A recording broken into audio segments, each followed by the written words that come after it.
Good evening, everyone. Please be seated.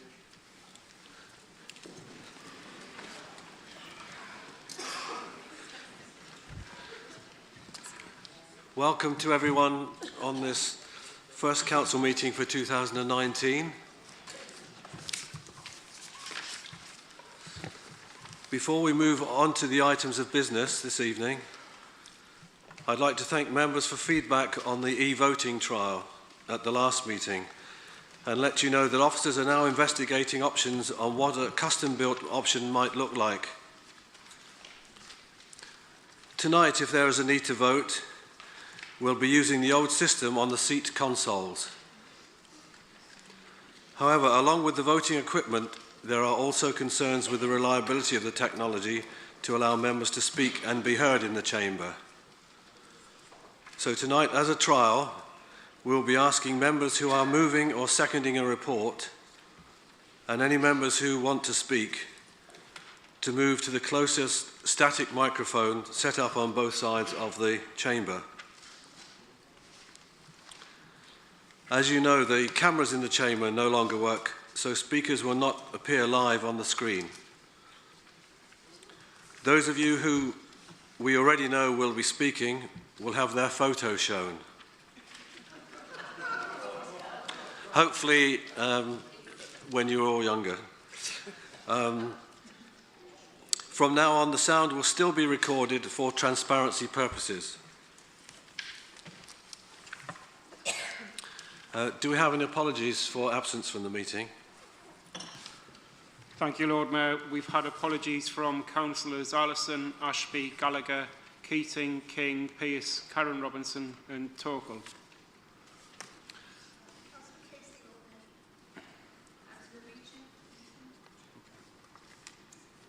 Thank you.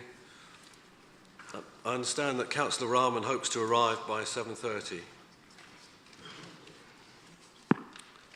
Does the Council agree the minutes of the meeting held on the 7th of November 2018? Thank you. Official announcements. On behalf of the Council, I would like to congratulate all those with a connection to Newcastle who have been recognised in the New Year's Honours List. In particular, Councillor Forbes as being awarded the CBE.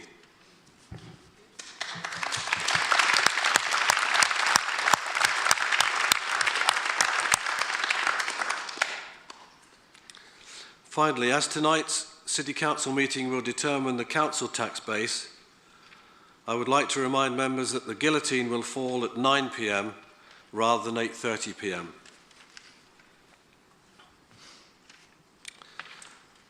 Does Council agree to receive the correspondence listed in the agenda?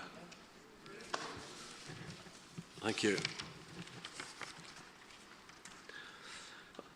Petitions. We have one petition with approximately 400 signatures this month. May I now call on John Wilson to present the petition from Newcastle Green Spacious initiatives, calling for the Newcastle City Council to stop using glyphosate-based herbicides on public land.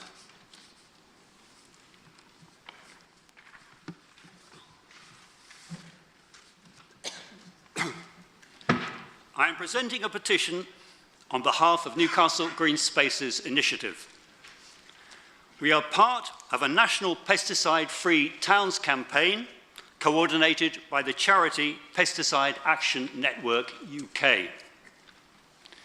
By using glyphosate-based herbicides on public land, Newcastle City Council is exposing people and wildlife to harmful chemicals.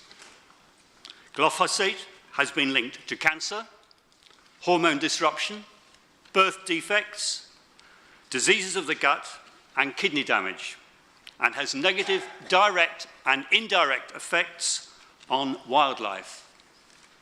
If Newcastle City Council takes its responsibility to public health and the natural environment seriously, it must stop using glyphosate-based herbicides on public land.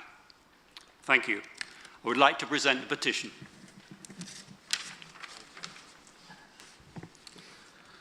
Thank you, Mr. Wilson.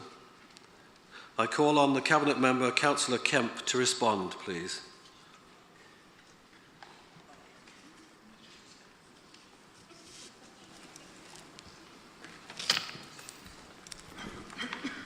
What a handsome young man. Thank you, Mr. Wilson, for bringing the petition, raising your concerns about the use of glyphosate-based herbicides on public land.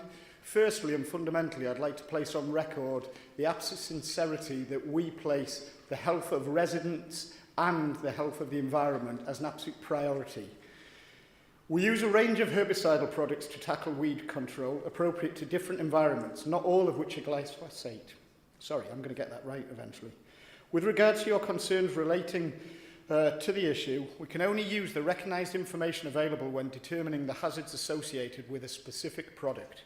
Both the European Chemicals Agency and the European Food Safety Authority have concluded that it is not a carcinogen. Opinions are varied, and therefore we can only use the professional opinion of bodies such as the European Chemicals Agency, who consider the data available following testing under controlled conditions. We have also noted that approval for glyphosate has been renewed by the European Commission for a further 5 years, meaning that its use by member states will continue, including the UK. I can therefore only suggest that you forward your comments and feelings on it to the relevant professional bodies such as the ECHA and the EFSA, so that they can take public concern and opinion into consideration when making future decisions regarding the chemical. Other local authorities in our region currently continue to use it in their weed-killing operations, including South Tyneside, which reportedly implemented a temporary ban on the use of it, whilst reviewing their use, then later lifted the ban. Sunderland, Gateshead, Darlington and Stockton continue to make use. From an operational perspective, we have taken the opportunity to put all council grounds maintenance operatives through refresher training, and we have done this in conjunction with our advisors and the council's health and safety team. All staff using pesticides are already qualified in the City and Guilds NPTC Level 2 Award in the safe use of pesticides, PA1 and PA6. I can confirm that relevant staff attended a refresher briefing on the 16th of 1st, 2018, delivered by our herbicide supplier, covering safe use of herbicide products and the relevant COSHH risk assessments. We also plan to deliver a toolbox talk on the safe use of herbicides to all relevant ground staff just before the spraying season starts again in February-March 2019, so the training will be fresh in their minds. I should point out that individual products are always managed using manufacturer's safety data in terms of applications of a specific substance and the specific personal protective equipment for how each chemical is used. Thank you.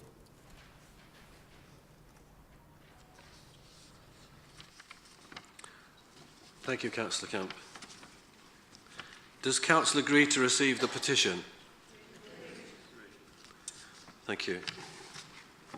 Thank you, Mr. Wilson.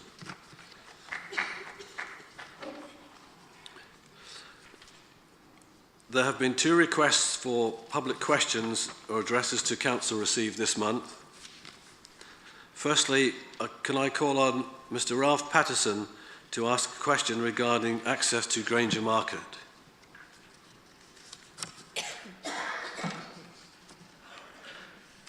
Good evening, councillors. Newcastle cares. The question is, will our city councillors please consider our unique Granger Market with empathy? May they make available to the public use of the laybys round the market to access the market stalls. The purveyors of heavy goods, such as meat, fish, cheese, fruit and veg, plants, etc., etc. Phoenix, Marks and Spencer's, John Lewis all have facilities, and there are car parks in the city. Why not make parking available in the Granger Market? We have the lay-bys. The trade in heavy produce is being stifled by lack of access.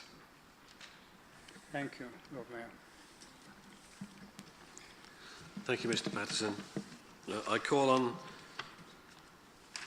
Cabinet Member Councillor Bell to respond, please. Thank you, Lord Mayor. And I personally thank Mr. Patterson for bringing this issue to the Council's attention. And from the short chat that we just had, cares about the Granger Market and is a great patron of the Granger Market itself. But this is not the first time that Mr. Patterson has felt the need to do so and bring this to the Council's attention. Indeed, in one of many of your communications, you commented that since last century you have been attempting to get the Council to change what you consider inadequate parking. You have actively been writing, phoning or meeting with other councillors and council officers since the late 90s. In that time, your inquiries have been responded to by the Leader of Council, the Chief Executive Council, Park and Services Department, the Transport Department, members of the market team.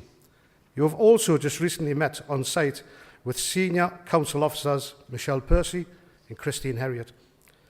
Last year, you also phoned the corporate complaints line. You decided not to complete the online traffic management form, saying that you have done this before, and you could still never get parked when you wanted to. You were informed that the matter was not a corporate complaint, but simply you disagree with the Council's position on parking around the market. Mr. Patterson, when I've been researching my response to this issue, it was brought to my attention the number of penalty parking notices that have been issued to your vehicle. I was astounded that one person could have received so many around the Granger Market and elsewhere in the city. You say tonight that the Council should treat our unique Granger Market with empathy, and in another comment that the market will continue to be strangled by suspect restrictions which deter customers big time. For information, the Granger Market attracts millions of visitors per year. There are about 100 traders and the occupancy rate is around 93 to 96%. To be clear, Mr. Patterson, there is no intention at this point to change the parking restrictions around the market, but the City Council is committed to the long-term viability of the market. We will continue dialogue with the traders. We have improved the security and access by replacing all 14 doors and have improved the lobby entrances. And we have agreed a business case that will see the leaking 1901 roof repaired. I hope this finally answers your question, and thank you for your continued support to what is our fantastic Granger Market. Thank you. Thank you, Councillor Bell. Mr. Patterson, you now have the right to respond for up to 1 minute. Okay, thank you. Well, I'm sorry the Council has such a low opinion of my desire to shop at the Granger Market and support the traders there. I did have a parking permit, but that didn't seem to help very much. I don't do online, Councillor Bell. I'm sorry about that, but I've never quite decided to spend my time doing that.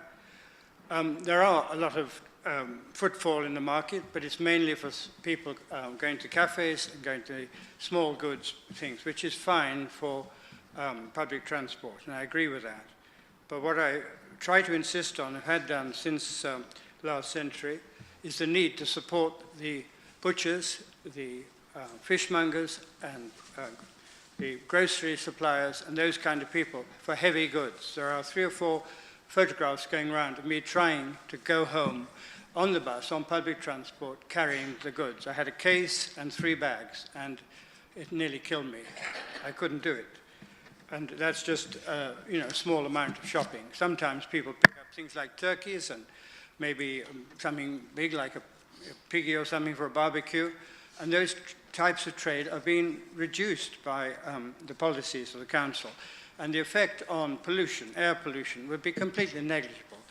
At the moment, I'm probably about the only one who dares to try to shop at the Granger Market with a car. maybe another 50 people might start doing it over the years if you allow them to. It's ridiculous, your policies, councillors, I'm sorry to say. It's killing the Granger market for heavy goods, and the supermarkets are the only ones who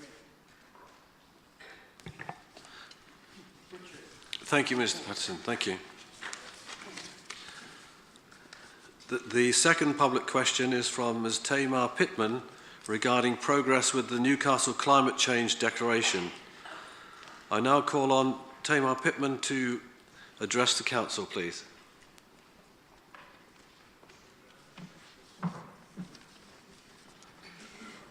Good evening, Lord Mayor and councillors. Newcastle City Council last publicly published a citywide climate change strategy and action plan alongside the Newcastle Climate Change Declaration back in 2010. The urgency of action needed on climate change has vastly accelerated in the last 9 years. This autumn's special report from the UN Intergovernmental Panel on Climate Change warned that humanity has just 11 years left to act to take urgent measures in order to drastically cut greenhouse gas emissions to prevent catastrophic climate change. The IPCC report evidences that we've reached 1 degree C of warming already and that we're heading towards 3 degrees C. This is considered extremely dangerous and unpredictable. In short, the report by the global scientific community shows it's imperative that we take urgent steps to limit global warming below the internationally agreed 2 degrees C. Above this, the impacts will be far more devastating, bringing massive loss of human life and risk of societal collapse. The report demonstrates that without drastic action to halve CO2 emissions this decade and achieving a zero carbon world by 2050, we'll see increased extreme weather events, sea level rise, huge impacts on human health and costs to the international economy. In spite of the global scale of the challenge, action at local level is vital to ensure that Newcastle has a safe and secure future. The Council's Climate Change Impacts document recognises that climate change is already bringing more frequent and severe weather events to the northeast. And it predicts negative impacts on infrastructure, critical services, public health and public services, supply chains and the economy, but with the greatest impact on the most vulnerable in society. The Council document is based on outdated 2009 UK climate projections from DEFRA, rather than being updated to use the more realistic 2018 Met Office UK climate projections. Now, despite the urgency of the significant climate emergency that we now face, the City Council's Climate Change Action Plan remains dangerously outdated and it requires strengthening. The Council has failed to issue publicly available reports regarding progress towards its stated climate change objectives. And the Council has not published progress relating to its obligations under the 2014 European Commission's Mayors Adapt initiative on preparing for climate change. These actions are necessary in order that Newcastle plays its role in ensuring the UK meets its objectives under the Paris Agreement and to ensure our city has the best chance of a secure future. In its Climate Change Declaration document, published in 2010, the Council stated its commitment to reduce the city's carbon emissions by 34% from the 1990 levels by 2020. The 2010 Action Plan and signing of EU Covenant of Mayors Agreement committed Newcastle to a reduction in carbon emissions in excess of 20% from a 2005 baseline of 1.9 million tonnes of CO2 per year by 2020. These deadlines set a decade ago are now just 1 year away. Which of the 18 actions pledged in the climate change document have been undertaken, and what level of success has been achieved of them? Thank you.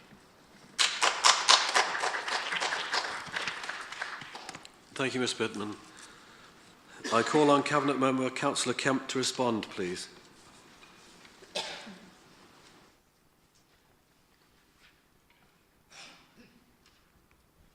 Thank you very much, Ms. Pittman, for bringing this petition.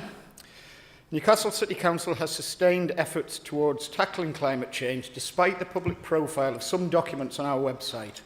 Although the published climate change strategy is dated, more recent information is available through our 2017 HECA report and our greenhouse gas report for 2017-18. Our focus is towards mitigating the causes of climate change whilst accepting the need to prepare for changing climate.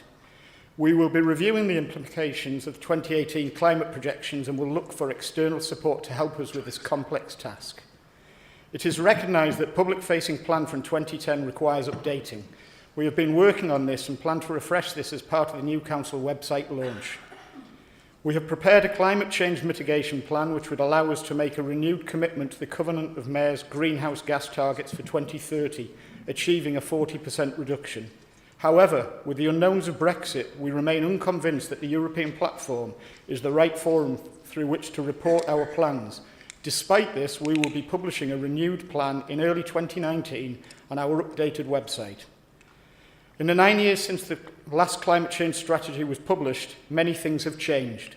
I don't feel it appropriate to review the 18 actions covered in the declaration. It would take significant officer time to collate this information and account for how policy has evolved, but I would like to take a more forward-looking perspective to set out some of our priorities. We have identified 21 types of projects. Before I do this, it is worth noting that Newcastle's CO2 emissions have reduced significantly. Progress against our targets have been good, with overall emissions from homes, buildings and road transport dropping by 29% from 1.95 million CO2 per year in 2005 to 1.38 million in 2015.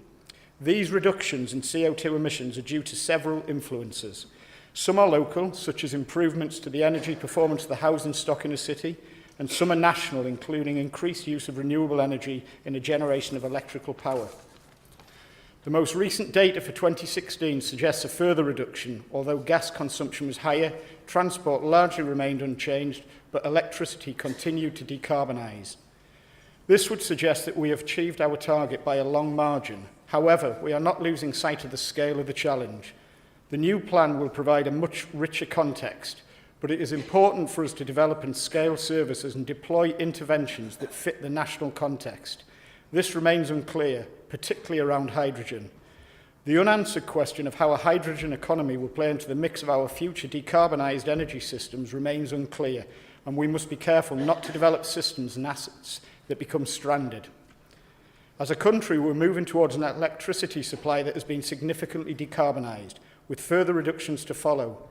But a national grid and a local distribution system that both require increased flexibility to cope with more intermittent renewable generation, along with potential new demands of electrifying our heat and transport requirements. Therefore, energy systems approaches are vital, along with options for storing energy.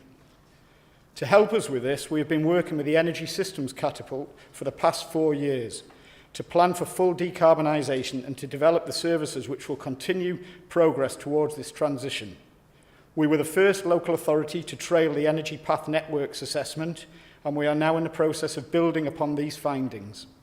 During 2019, we plan to form consortia to trial electrification of heat services to residential customers, and we will already have projects under development to explore this. In addition, we have recently announced our 40-year partnership with Nhs to build new district heating schemes in the city. We continue to improve the electric vehicle charging infrastructure across the city, including deploying rapid charging. We have made good progress with deploying PV across a number of different types of buildings. We have adopted a stronger planning policy and have recently concluded supporting consultation. We have developed support services for commercial businesses to help further their efforts towards energy efficiency. We have secured income to strengthen our programme of support and advice to the most vulnerable in the city and continue to help residents secure the best energy deal. We are exploring further options for deep retrofit, improving the use of digital technology to further the smart energy agenda. And we have signed up to the government's public sector emission reduction pledge. And we continue to work in partnership with a wide variety of networks and organisations.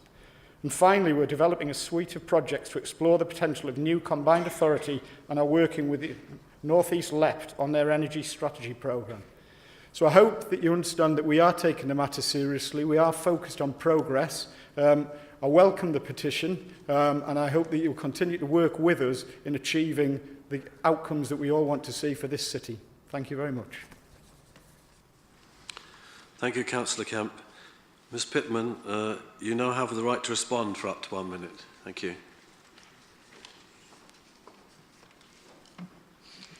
Thank you for your response, Councillor Kemp. It's heartening to hear that there have been there's been progress and that carbon emissions have reduced, but it seems as though that the emissions have reduced mostly due to changes in the energy market rather than anything tangible that the City Council have done, which seems a bit of a pity because the document which set out the 18 different pledges was quite comprehensive, and I feel that a number of these really were achievable, and you have the chance to showcase what you have done, and this just hasn't happened. The City Council seems to be aiming for growth and increasing transport within the city, widening roads, etc. We should be reducing transport, relying on public transport more, investing in that network rather than private cars. So it just seems a bit of a shame that you're not doing more, really. Thank you. Thank you, Ms Pittman. Thank you.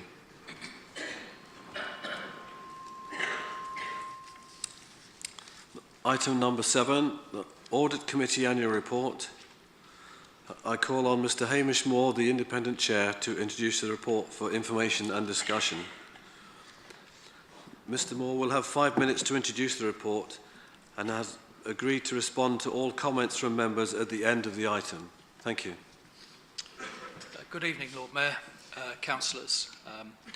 My name is Hamish Moore and I'm the Independent Chair of the Audit Committee. This report relates to the financial year 17-18, and I think it's important to start by saying that the Audit Committee represents a key independent mechanism to ensure that the Council has and is spending its resources appropriately. The Committee takes a prospective view, given that the risks that the Council faces.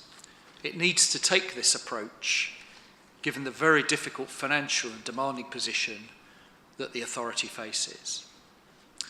Other independent mechanisms include the budgeting process, cabinet reviews, challenges in the council itself, scrutiny committees and the external auditor. But the audit committee therefore is a key governance mechanism. I am pleased to confirm to the council that the 17-18 accounts were approved without qualification. Relations with the external auditor, EY, are very positive, both at officer, director and committee levels. And without this relationship and the independent qualification, this effectively would be a red flag or a warning to members and the public that the governance of the council was potentially an issue. During the course of the year, the committee has challenged and obtained assurances over the major risks that the council faces. These risks include the future social care risks, multi-event disasters, and the continued transformation of the council. As an example of this, we're working with Ewan Weir and his team, and we're looking at the volume, costs and sustainability of services and clarifying the scale of the future risk and encouraging officers to think how these challenges can be best met. And one of the findings from that exercise that was worth highlighting is that the projected numbers of staff to work in this area over the next 5 years, whom the council currently doesn't employ, is over 500 people. But of course the council will be competing with the NHS and the private sector. So it's going to be essential that there's collaborative working in place and working in ways that we don't necessarily have currently. And I'm pleased to say that your Chief Executive really gets the message of the collaborative working. We're also working with scrutiny to ensure there's limited duplication of focus of effort. What of the future? Well, given the uncertainties the Council faces, our approach will continue to be on a risk-based basis. That means we'll continue to supportively challenge the future controls and plans in social care, how the Council adapts to the economic climate, future funding levels, the implications of devolution, while simultaneously also ensuring that the regular audit process continues to be in place and robust. I'm pleased to report that your audit committee has continued to be ranked highly by members and staff and the external auditors, and I think it's worth recognising that the work of the staff who ensure that this function works effectively should be recognised as both being very professional, well led, and working at a professionally consistently high level. Lastly, I'd also like to recognise the contribution of the members who sit on the committee, and in particular my fellow independent member, Wendy Lawson. Thank you. Thank you, Mr. Moore. I have two councillors who have indicated the wish to speak at the moment and ask questions. Can I first of all call on Councillor Ferguson, please?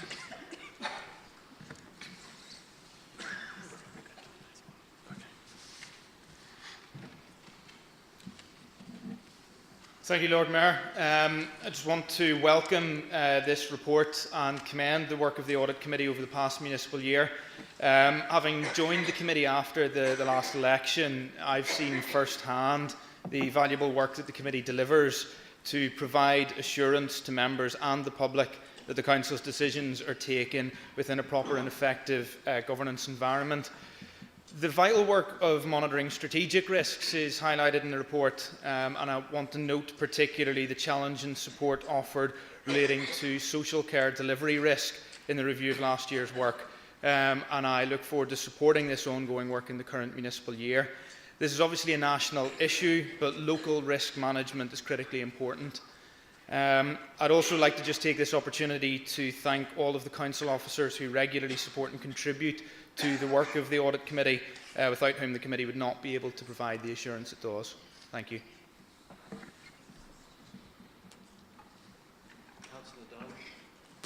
Councillor Dunn.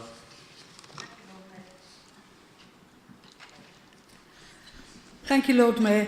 As Cabinet Member for Resources, I just wanted to, on behalf of the Council, formally offer my thanks to Hamish as Chair of the Audit Committee and to his other independent members, to the councillors who serve on that committee, to all the officers who support the committee for their work in making sure that Newcastle provides a very effective and efficient delivery of services to its residents, council tax and business rates payers, and again to thank Hamish for all his work and the committee's work during the last year.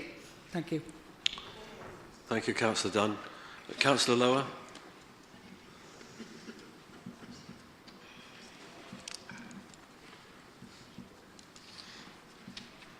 Thank you, Lord Mayor. Hamish, I just want to say thank you to you and the committee for the work that you've done, and to impress on everybody the positive dialogue we've had between audit and scrutiny. I think it's really helpful. There's one thing I wanted to ask you. We've had discussions about this, but I wondered, has Audit considered anything of the risks around Brexit, non-Brexit and resilience planning? As you know, we discussed this and it was a request from the LGA that councils had something in place. I just wondered if this had made it onto your risk register at all. Thank you. Councillor Penny Evans.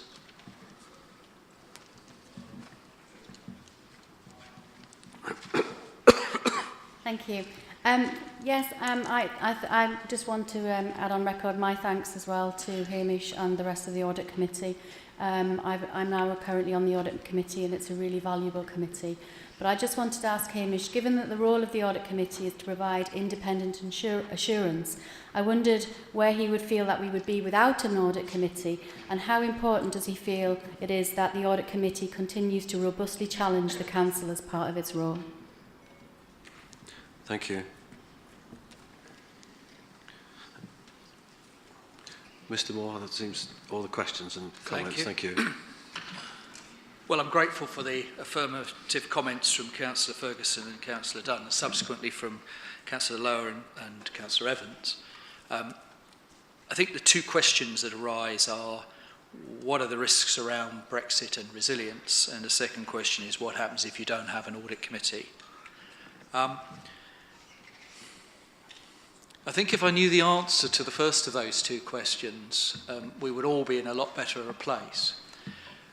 But I think the challenge that the committee presents, particularly directly to the Chief Executive, is how is the Council being transformed, and how is the Council's thinking in relation to the big issues that both Brexit, economic factors and the operational issues, how is that thinking being shaped? And to what degree do we have in place a reasonably robust set of plans to cope with that? I think in terms of operational terms, we do have some pretty good plans. And I'm impressed after some fairly robust challenge on issues relating, say, to a multi-scenario disaster. You know, if you have a Grenfell and you have a terrorist attack simultaneously, how will a council cope? In terms of Brexit, I think that's much more difficult. Hopefully by the time we get to the next audit committee, we will be getting some feedback about economic resilience planning, and I'm sure that that will form part of the discussion. In relation to the second question, what happens if you have no committee? Well, in strict legal terms, you're not obliged to have an audit committee, but in SIPFA's best guidance terms, you are recommended to have one. For me, the question would be, where do you get, as a group of councillors, a truly independent view as to the effectiveness of the controls in the council? Now, even though you've got an independent auditor, they're always balancing the need to complete the audit and fulfil the statutory obligation with the need to maintain the relationship with the council. Perhaps I can give you some reassurance that without an independent chair, who I think it would be fair to say is quite prepared to challenge officers in the way in which the organisation functions, you can be reasonably assured that we do take that role very seriously. And I think what you can look at is major organisations who either don't have a proper audit committee or have a weak one. You can see the difficulties that they get into, both in the public sector with authorities that have got into difficulty, and in the private sector where the same pattern applies. So I think that is a really valuable exercise for you to consider continuing to have. In terms of robust challenge, if any of you want to be enlightened into the degree of challenge, I would welcome you, as I have other members who've said, I'd like to come and see what happens. It depends on how busy you are, I guess, and what your appetite for robust challenge is. But even if it's for entertainment value, it's worth coming. And I think some officers recognise that it is unwise to come to the committee without being fully prepared, if I leave it at that. Thank you. Thank you, Mr. Moore, and thank you for that invitation for us all to come at some point to the meeting. One at a time, though. One at a time, okay. Thank you. But Lord Mayor, you're particularly welcome. Thank you. Thank you.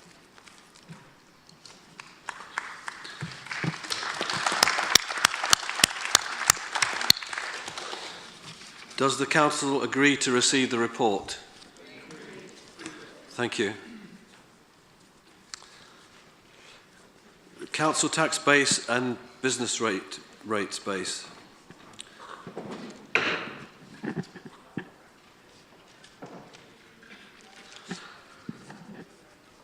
I call upon Councillor Dunn to move the report, seconded by Councillor McCarthy. Thank you. Thank you. Thank you, Lord Mayor. Although it is a fairly complex and technical report, it's a relatively standard report that is being presented here by me on behalf of the Director of Resources. And I know we've got a little extra time on today's agenda because of this report, but it is a huge agenda. So I'm going to take the opportunity to formally recommend the report to Council to approve the recommendations contained in the report, which are set out quite extensively in section 2, and ask Council to agree. Thank you. Thank you, Councillor Dunn. Councillor McCarthy. I thought Councillor Dunn would take a little bit longer. I'd like to second this report, Lord Mayor. As Councillor Dunn has said, it's our standard report that we must bring at this time of the year to set out the numbers of houses in the city and the businesses in the city. But I'd like to refer members to the excellent scheme that we have on council tax reduction, which is as part of this report, because I think it is being extremely helpful in helping the most vulnerable in our city be able to afford to pay towards their council tax. So I think we are trying to share that outside the city because we think that's really good practice. Otherwise, I'm happy to second this. Thank you, Lord Mayor. Thank you.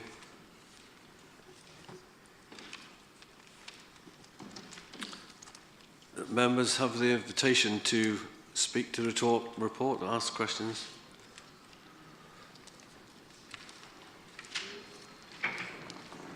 No. Okay.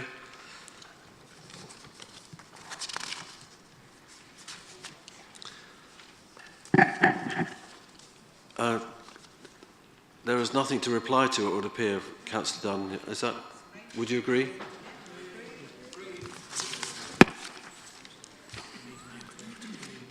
Okay.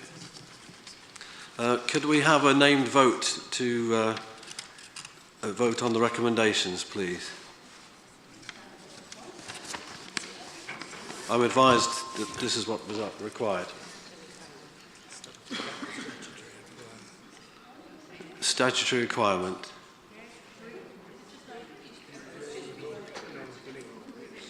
No. Would you come into this one? Chair, it's a statutory requirement. Name votes for certain. Sorry, Chair. Sorry, Lord Mayor. The legislative requirement is that there is a name vote for certain financial decisions of the council, and this is one of those. So I'm afraid we do need a name vote.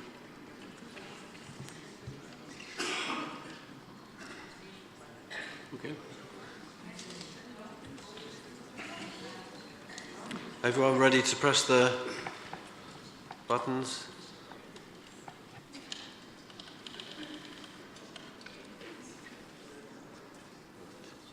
Okay. Thank you very much, colleagues. Thank you. The recommendation is agreed. Questions by members, item number 9. We have received 2 questions marked for oral reply, which under Standing Order 9A are deemed to have been put. Question number 1, Councillor Ainsley to reply to question from Councillor Huddart.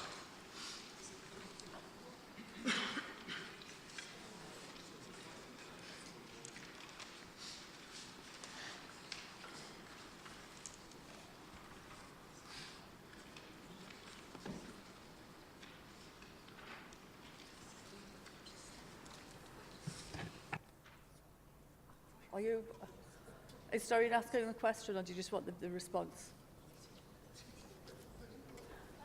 I can. That's fine. Can I just address? Thank Lord Mayor, thank Councillor Huddart for posing this question. And of course, we are working with our neighbouring authorities in the north of Tyne, Necker and Tees Valley area to develop a consistent means of determining the standards that taxis and private hire vehicles would have to be to receive licences. We're also considering what grants or subsidies might be required to help the taxi and private hire trade to respond to government's legal direction, to prepare a plan to improve air quality, and this will be covered when we bring that plan to Cabinet. We're also looking to support and incentivise taxi and private hire take-up of low-emission vehicles.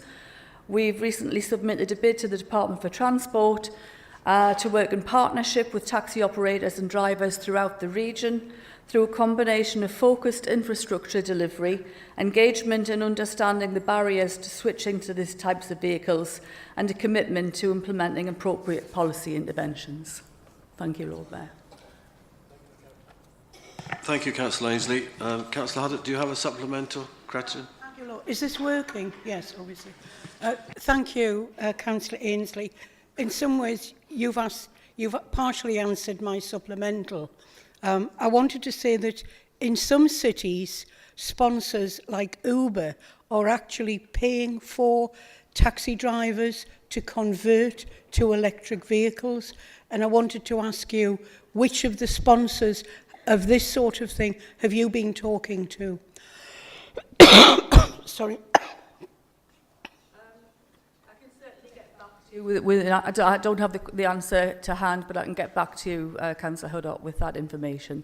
Yes, I understand that they're doing this as a PR thing to improve the PR. Yeah. Thank you. Councillor Ainsley, I have 2 other members who have asked to ask questions as well. Can I call first of all on Councillor Higgins, please?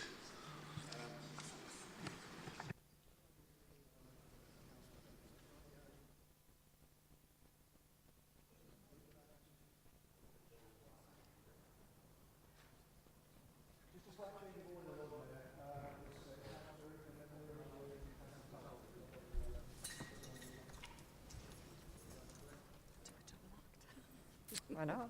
Thank you, Lord Mayor. Yeah, I would like to ask whether the government has given any advice on the economic impact of a clean air zone. Thank you, Lord Mayor. Councillor Ali. Of course, the answer to that is no. The government is quite single-minded in improving air quality, although it's through a very narrow, it's being very narrow in its approach towards this. There's been no indication of any consideration, let alone advice, on the economic impact. And at a time of such great economic uncertainty due to Brexit, we think that this should be a prime consideration. And of course, we'll continue to lobby government on this and the other impacts, such as the inequity of their directive.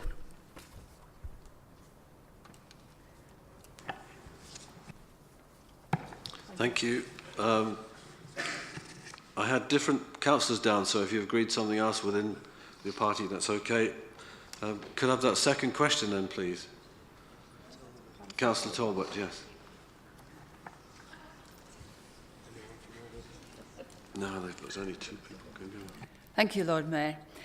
Reducing emissions from public transport is a positive way to improve air quality, but it is only one of many.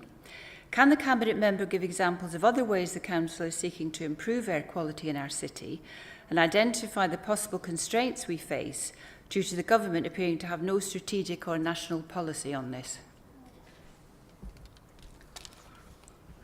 Thank you, Councillor Talbot. Thank you, Lord Mayor.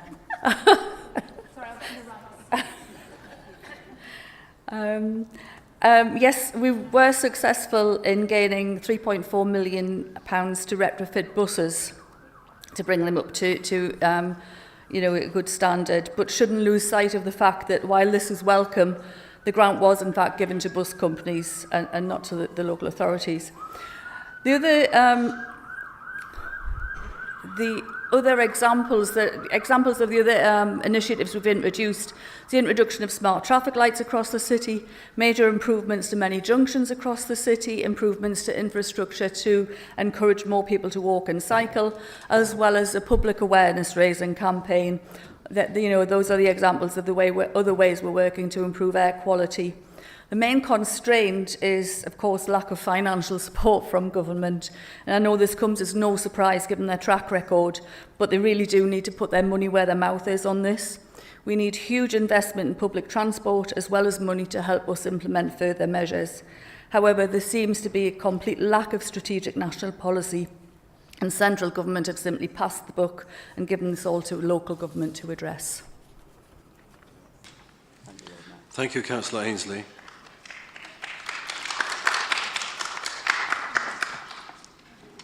We move on to question number 2.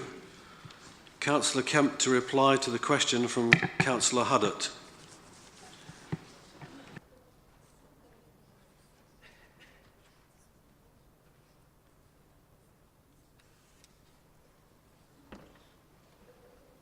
Do you want me to read the question out, or will I assume you've read it? I have read it as I've got an answer, so yeah. So yes, Councillor Huddart, thank you for the question regarding food waste collection. I was pleased to see the Resources and Waste Strategy, which was finally published on the 18th of December, reads like the government has taken on board the recommendations from the innovative Newcastle Waste Commission report, focusing on circular economy principles and promoting waste prevention measures, more reuse and recycling. Council members will already know I've committed in the Labour Party manifesto to pilot food waste collection in a number of areas to see whether this can be rolled out more widely. Legislation to ensure delivery of food waste collection will only be in place at the earliest 2023, and this will be subject to national consultation, which is expected to take place early this year. It therefore makes sense to see the details of the proposed weekly separate food waste collections before sharing any of the details of the Newcastle-specific pilots. Once we know what is promised, what will be required of the Council, and how the allegedly promised funding from this new burden will be provided, then we will consult on more detail about the specific options for Newcastle. In the meantime, though, residents can be assured that any food waste material placed in their general waste bin is extracted by our waste disposal contractor and sent to Ellington to be processed into low-grade compost. Thank you. Yes. Do you have a supplemental, Councillor? Yes, I do. Interestingly enough, it was something that we tried selectively in a couple of wards a few years ago, and it was very popular. As my supplementary question, I'd like to say, Mr. Gove has also stated that if garden waste is going into landfill where it causes methane emissions, that this will be stopped. That's what he said, it will be stopped. So can I ask what problems Councillor Kemp envisages that this will cause for Newcastle, and how will it be managed? Well, the immediate response I have is the methane created, the hot air from Michael Gove, as with everything else that emanates from his mouth. Obviously, we actually have the garden waste collection service, which, despite the protestations from the party opposite, has been more successful than last year, reached its achieved target budget, and is continuing to grow. So at this moment, I don't have any anticipated problems, so I couldn't really comment. But if you have any specifics, I'd be glad to take it on. Thank you.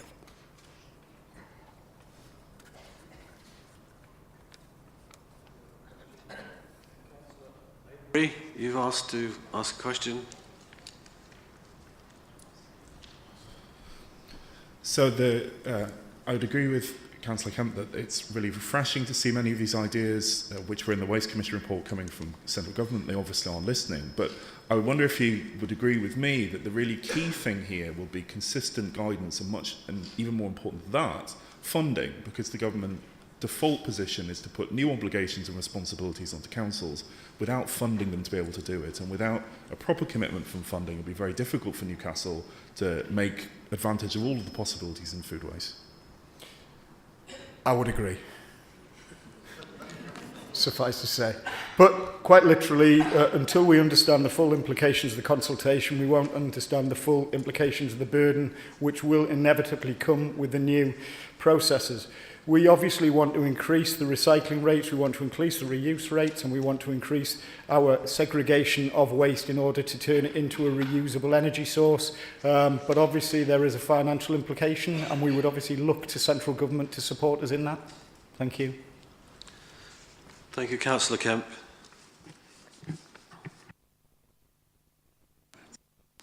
We have also received 3 questions marked for written reply. These, with the responses, have been circulated and also are displayed in the foyer. Item number 10, Cabinet Member Reports. I call upon Councillor Dunn to introduce the report, please, on resources. Thank you.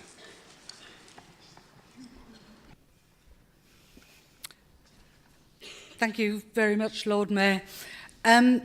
I just want to start off by saying that the Resources Directorate is very complex in the way it supports the work of the Council.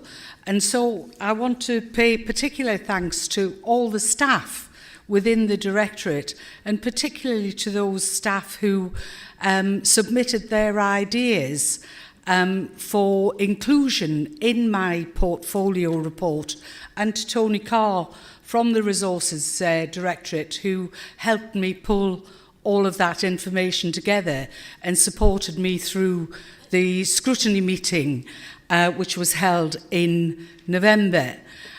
I want to say that as the scrutiny meeting, to thank members of scrutiny for their keen interest in my report.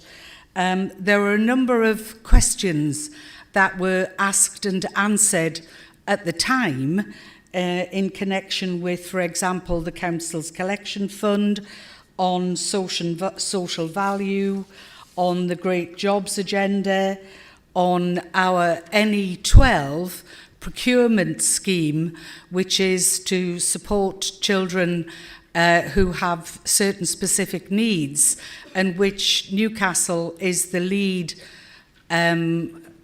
owner of on behalf of the 12 North East councils.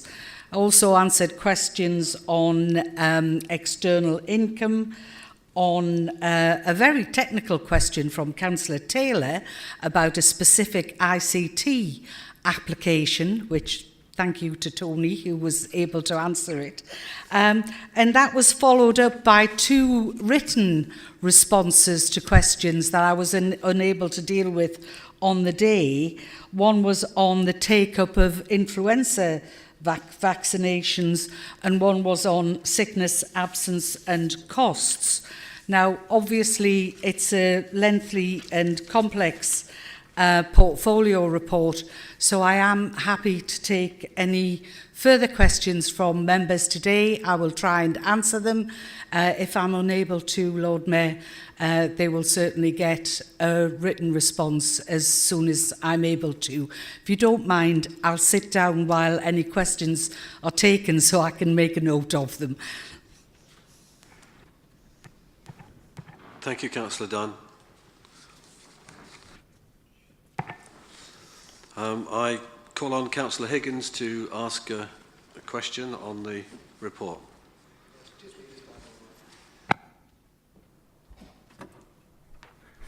Can I thank Councillor Dunn for, again, a very helpful and informative report. Not just the way it's written, but also, I think, the very professional way that she always presents her reports. I note from the report that there are some very impressive figures in relation to in connection with our collection of council tax and business rates, which of course are very important to maintain our services in the city. However, we recognise that collection measures for these various taxes need to be ethical and proportionate in recognising the current hardships experienced by many families in the city, and we know all about the problems there. Could Councillor Dunn, the Cabinet Member, therefore please comment on our use of bailiffs and the checks and balances that we have in place to ensure that they are used appropriately?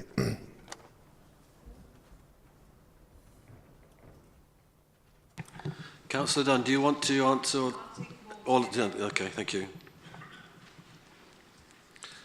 Can I call on Councillor Avery, please?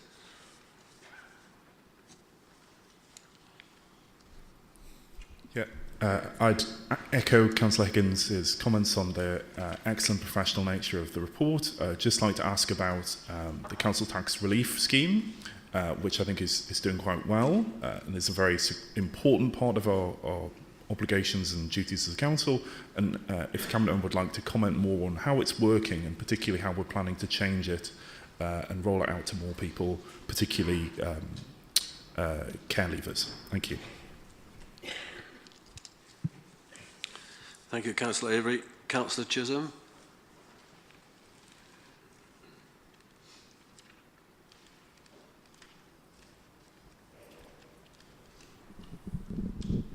Thank you, Lord Mayor, and thank you, Councillor Dunn, for what I too think is a very good report. I'm very interested in the significant work that's been done this year that's mentioned in the report around maximising the social and financial value that the city derives from the council's procurement and commissioning activities. And I note that significant progress has been made in measuring those activities and that more has been achieved this year and more is expected in the future. But I'd like to ask Councillor if you can tell us a little bit more about the impact of those activities. Thank you, Councillor Chisholm. Councillor Lowson.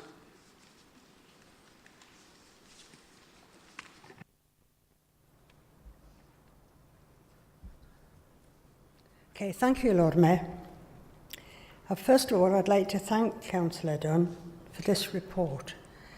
My question to Councillor Dunn is, has there any progress been made on the modern-day slavery, the motion agreed by Council in 2017?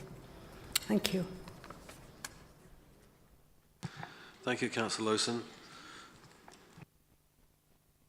No further indication of other questions to be asked. Oh, Councillor Talbot.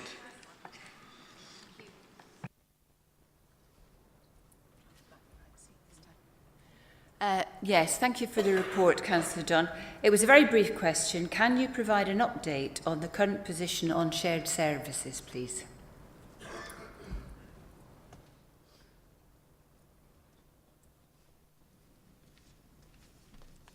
Councillor Dunn, sorry, we've seemed to overlook somebody, Councillor from the other side. So, Councillor Ferguson.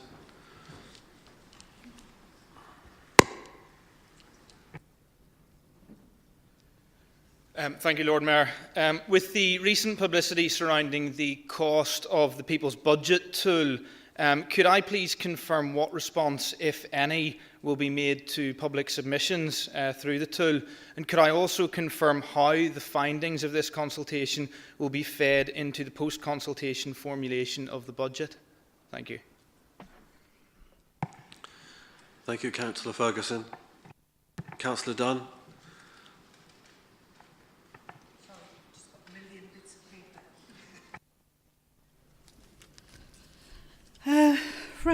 Right, let me try and work my way through. If I put that down there, I'll follow the list. Now, I think Councillor Higgins was the first question about the use of bailiffs. And, I mean, basically, this goes back to July 2014, when the Cabinet approved new arrangements to bring in-house our enforcement service. We don't use the term bailiffs, to be honest. We use enforcement agents as a terminology, which is much better. And really, the internal enforcement agents focus on cases which are quite difficult to manage, which are complex, and we offer support to anyone who has a difficulty in paying their council tax.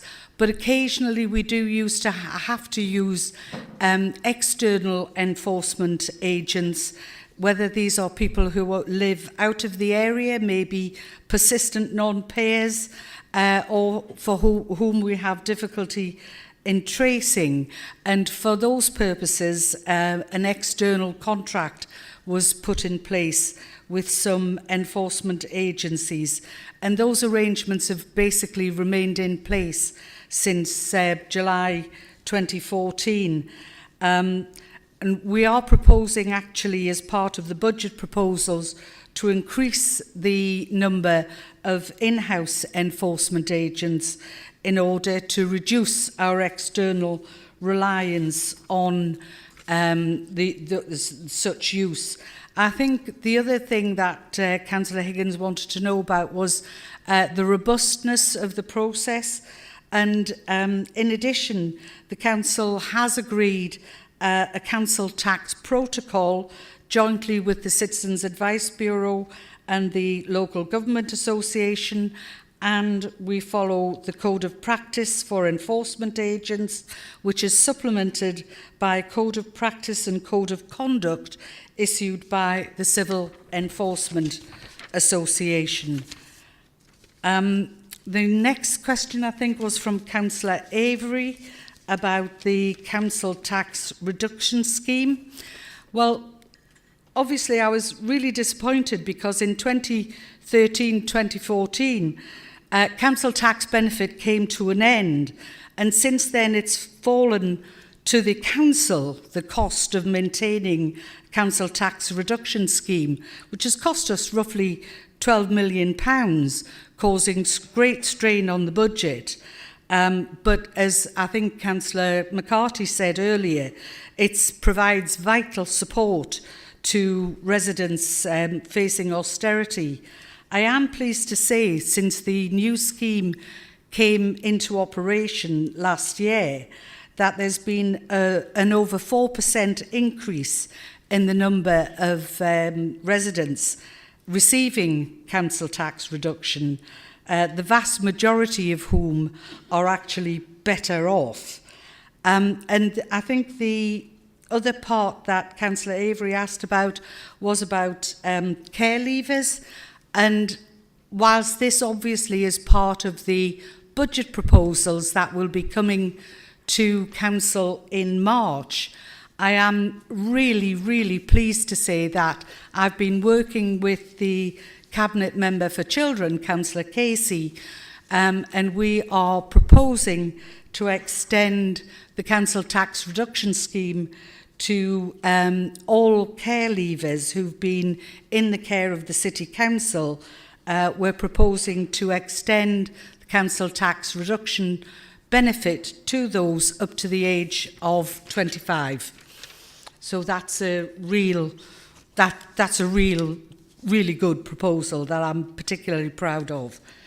Then I think Councillor Chisholm asked about social value, and whilst there were some details in my report about social value, I think it's worth repeating that it's been an excellent piece of work, and for that reason I would particularly commend the work of Rachel Bailey and Rhonda Eagle, because as a result of the work that we've done around social value, we've increased the proportion of our influenceable spend in Newcastle to 45%, and that goes up to 67% across the whole of the North East. And social value has been embedded into our commissioning and procurement processes.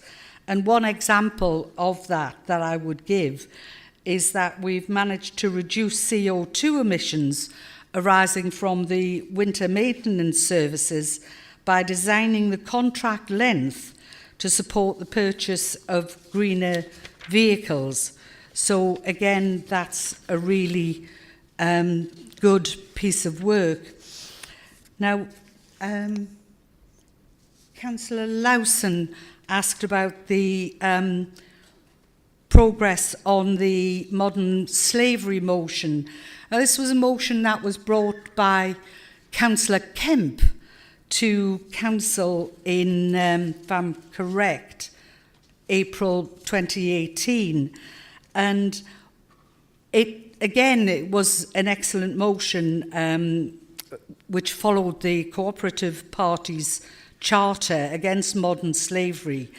And whilst we were able to confidently say that all of the requirements were already provided within our existing commissioning and procurement arrangements, we have been talking about it subsequently, and we intend to publish a modern slavery statement, although there's no requirement that we should do that.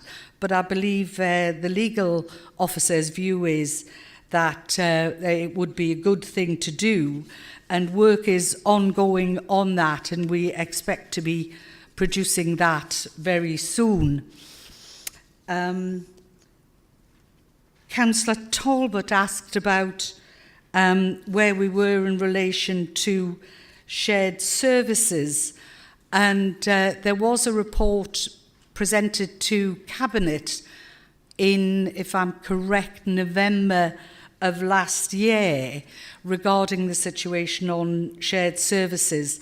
And obviously we are continuing to work with Northumberland County Council on a wide range of opportunities in areas of joint working in order to provide that strong foundation for delivering shared services. These are the transactional services that the Council carries out through its revenues and benefits section. And we are jointly in discussions with them about that in order to try to improve things like cash flow opportunities for businesses contracting with the Council. So it's a work in progress, Lord Mayor. And then Councillor Ferguson asked about the People's Budget. And I mean, that's quite a difficult one, because one consultation has just closed. But by putting the People's Budget tool up on the Council's website, it has opened up the opportunity to a huge number of people to participate in the Council's consultation process on our budget for the coming year, and gives them an opportunity to realise how complex it is to try and produce a balanced budget and to continue to provide good services to the residents of the Council. The responses that have been received to the consultation will be being considered over the next period, and they will form part of the report that goes to Cabinet in February prior to the final report on the budget coming to Council in March, Lord Mayor. I think I've covered every question that was made. Councillor Dunn, before you do move back, it appeared that I did miss, or we did miss up here, two other councillors wishing to ask questions. Would you be happy to take those questions, please? I think I've had the full amount that's provided for in the Charter. No.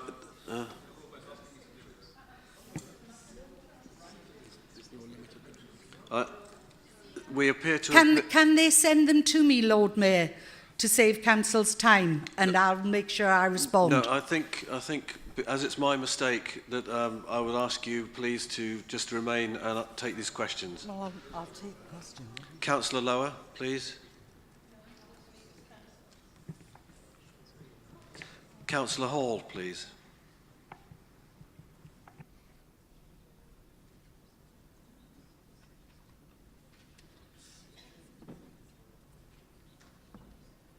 Thank you, Lord. Is that on? Yeah. Thank you, Lord Mayor. Although it's not mentioned in the report, the level of absence for council workers is deeply concerning as it continues to rise, driven in main part, as it appears, by mental health and stress issues, despite the measures mentioned in the report. Will the Cabinet member please commit to a review of the council support systems to better promote the well-being of its workers? Thank you, Councillor Hall. Thank you, Councillor Dunn. I'm not prepared to make an off-the-cuff commitment, Lord Mayor. The fact is that sickness absence levels are part of our performance management reporting, and they go regularly on a quarterly basis to Budget Monitoring Scrutiny Committee. They are reported there. There is the opportunity for any questions, suggestions to be made through that forum, but if Councillor Hall wants to write to me and make any suggestions, I'm happy to look at those. Thank you very much, Councillor Dunn. Does Council agree to receive the report? Thank you. Cabinet member update, culture, sport and public health. Can I call on Councillor McGuinness to introduce the report, please? Mayor, it's my pleasure to bring my report to Council. It's the first report having brought together culture, sport and public health. And you'll see from the report itself that the fit across the portfolio strengthens as more and more programmes are run through culture and through our museums that have a positive impact on health. Additionally, the new public health service delivered from the Fenham Library and the inclusion of a dementia hub in the Outer West sees our vision of community hubs delivering the services residents need in the key areas of the city while supporting our much valued library service really coming together. It won't surprise anyone in this chamber to hear me say it's been an incredible year for events. In sport, the big one saw Premiership Rugby at St James's Park. We welcomed Rugby League Magic Weekend once again and had another extremely successful city ride. And the iconic Great North Run made for a fitting finale to the Great Exhibition of the North, but I'll get on to that in a minute.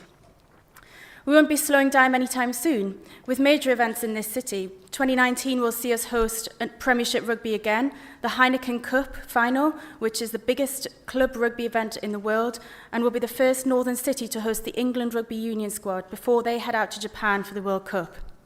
It isn't all about rugby. We'll also host the World Transplant Games, showcasing the amazing feats of people from around the world who have overcome injury and illness to go on to be competitive athletes. I did say it wasn't all about rugby, but I have to mention we've also put in our bid to become the host city for the 2021 Rugby League World Cup. We have absolute confidence in our bid and we should find out later this month. I'll keep Council informed. I also want to mention the participation events in our city that are about people getting healthy and active. Our This Girl Can programme continues to thrive, the highlight of which is the International Women's Day 5K in March. We have the most successful cycling programme of any core city as recognised by British Cycling, and our Active Newcastle programme provides accessible opportunities for all. Newcastle Can, which will be highlighted on a programme on TV tomorrow, has so far seen residents in this city shed £140,000 in weight, which is just such a huge amount. Elsewhere in events, it would be remiss of me not to mention the Great Exhibition of the North. 80 days of art, design and innovation came to Newcastle, thankfully alongside a similar number of sunny days. The weekend closures on Blackett Street and the focal point of Gray's Monument dressed as the workers' maypole not only looked amazing, but it reminded us of our heritage as a city that strives for equality and made the heart of the city a clean, green playground. Tyne and Wear Archives and Museums and NGI, who organised Great Exhibition, won a number of awards for the event and for the exhibitions, which is wonderful. And our city really did live up to the expectation of providing a friendly welcome and a fantastic cityscape. But the highlight of the Great Exhibition of the North for me was without a doubt the Children's Expo at St James's Park. 1,600 children from a range of backgrounds got to take part in an inspiring programme, and it was incredible to see their reaction and hear their aspirations. That for me was what the exhibition was all about. Newcastle Pride was an awesome celebration of equality as ever, and in 2020 will be the host city for National Pride, for which we're already planning. The Mila was a vibrant celebration of culture and packed out Exhibition Park despite the less fortunate weather, and New Year's Eve this year was a great success. This year we'll be hosting a major music festival in Exhibition Park, and Dippy the Dinosaur will come to the Great North. We'll also launch a new culture plan and vision for the city. This won't be a plan created by the council, but a plan created by partners across the city. And the hope is that this plan will see us into a new phase of devolution that will give the region more localised control over culture spending, which is something we've been campaigning for. We host major events in this city for a number of reasons. With every event, we consider legacy. How will it impact our communities? How will we use it to inspire people to take up new sports and stay fit and healthy? We know that community rugby league thrives, particularly the women's game, off the back of successive years of Magic Weekend. And the creation of new clubs in the West End are key strands of our 2021 bid. We also know that cycling popularity is at an all-time high, and these are just some examples. The other key reason is that it keeps our city on the map nationally and internationally, and it brings us visitors, which is great for business and for our economy. Saying something benefits business and our local economy can seem like almost an additional benefit, but actually, in these days of Tory austerity, it's vital. Local government funding has almost completely vanished. If we want to be able to invest in the services our residents tell us are their lifelines, then we have to do so with money that we generate in this city, and business rates are a key part of that. It's especially true for frontline services in our public health programme. I'm incredibly proud of what we're achieving in public health. We continue to strive to be a healthy city, to put programmes in place to support people to quit smoking, lose weight, look after their sexual health or be active, and to work through issues with things like drugs and alcohol, as well as so much more. But these services are under constant pressure and threat at the hands of a short-sighted government that doesn't seem to recognise the long-term impact of the cuts they make. Either that or they don't care, and neither of those things is okay. On Monday, the Nhs Plan was launched. Matt Hancock and the government stressed the importance of prevention in improving population health and in reducing the strain on the NHS. This is something I think we all agree with. The question I have is how? How can this be a government priority at the same time as councils like us manage millions of pounds of cuts to public health budgets with more to come? This coming year, the government will cut £600,000 from what we spend in public health. We will, as we always have, innovate, we'll adapt, we'll manage this because the health of our residents is paramount. But this cut, like the £3 million of cuts that we've seen since 2015, will have an impact. And that impact, like the rest, will hit the worst off the hardest. I want to just add my thanks to the officers right across the portfolio. Particular thanks, I think, this year to the public health officers who have really helped me get to grips with a difficult new portfolio, and I'm happy to take questions. Thank you. Thank you, Councillor McGuinness. We'll do the same as before. We'll get all the questions and comments and then answer it and respond in one go. Thank you. Can I call on Councillor Holland, please?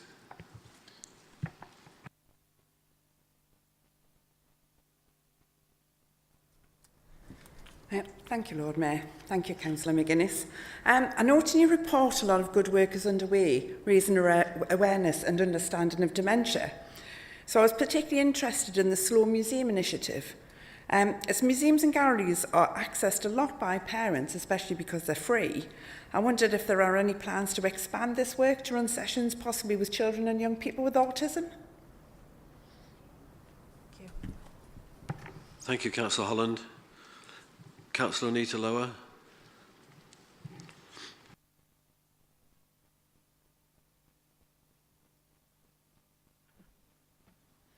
Thank you, Lord Mayor. I've got a couple of questions that I hope you can maybe not answer now, but come back to me on. One is about the Culture Fund and the money that it is bringing in and what money's going into it. It would be very good to see some figures and see what is actually in there and what the value of that is. Now, obviously, you won't have that with you now. The other one is you talked about events that we're going to have, and I think it's great that we're bringing things into the city, but I just wondered, given the iconic status of the Tyne Bridge, if there was any plans to get that painted to bring it up to standard, because we seem to see it on every event that pictures the city, the bridge is there. Finally, the last one I want to talk about was the Parklife venues. I've noticed that they're both, Bullocksteads and Blakelaw, within a couple of miles of each other. Given that Blakelaw had well over £1 million spent on it and has lots of facilities, Bullocksteads was the university, I just wondered what other provision there was going to be in the city, because these seem to be very, very close together and in one particular spot. That's okay. Thank you, Lord Mayor. Thank you, Councillor. Councillor Postlethwaite. First of all, I'd like to thank Councillor McGuinness for the report. It's great that we continue to be part of the World Health Organization Healthy Cities movement. Could you let me know what this means for the city and how we will be able to learn from the best practice of other European WHO healthy cities?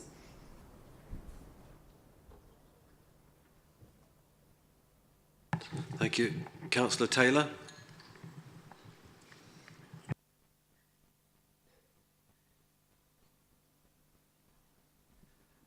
Thank you. At the last council meeting, Councillor McGuinness promised further local consultation with Fenham residents about the drug and alcohol recovery unit. Can I ask her to report back what meetings have taken place between councillors and/or officers with the Fenham Library Action Group, and what progress has been made in addressing the very genuine concerns expressed by those residents? Thank you, Councillor Taylor. Councillor Talbot.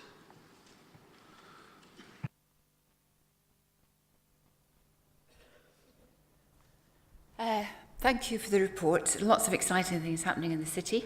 As colleagues may know, I have a passing interest in cycling. Can the Cabinet member expand on the partnership work with British Cycling and what we hope to achieve by that? Thank you. And Councillor Penny Evans.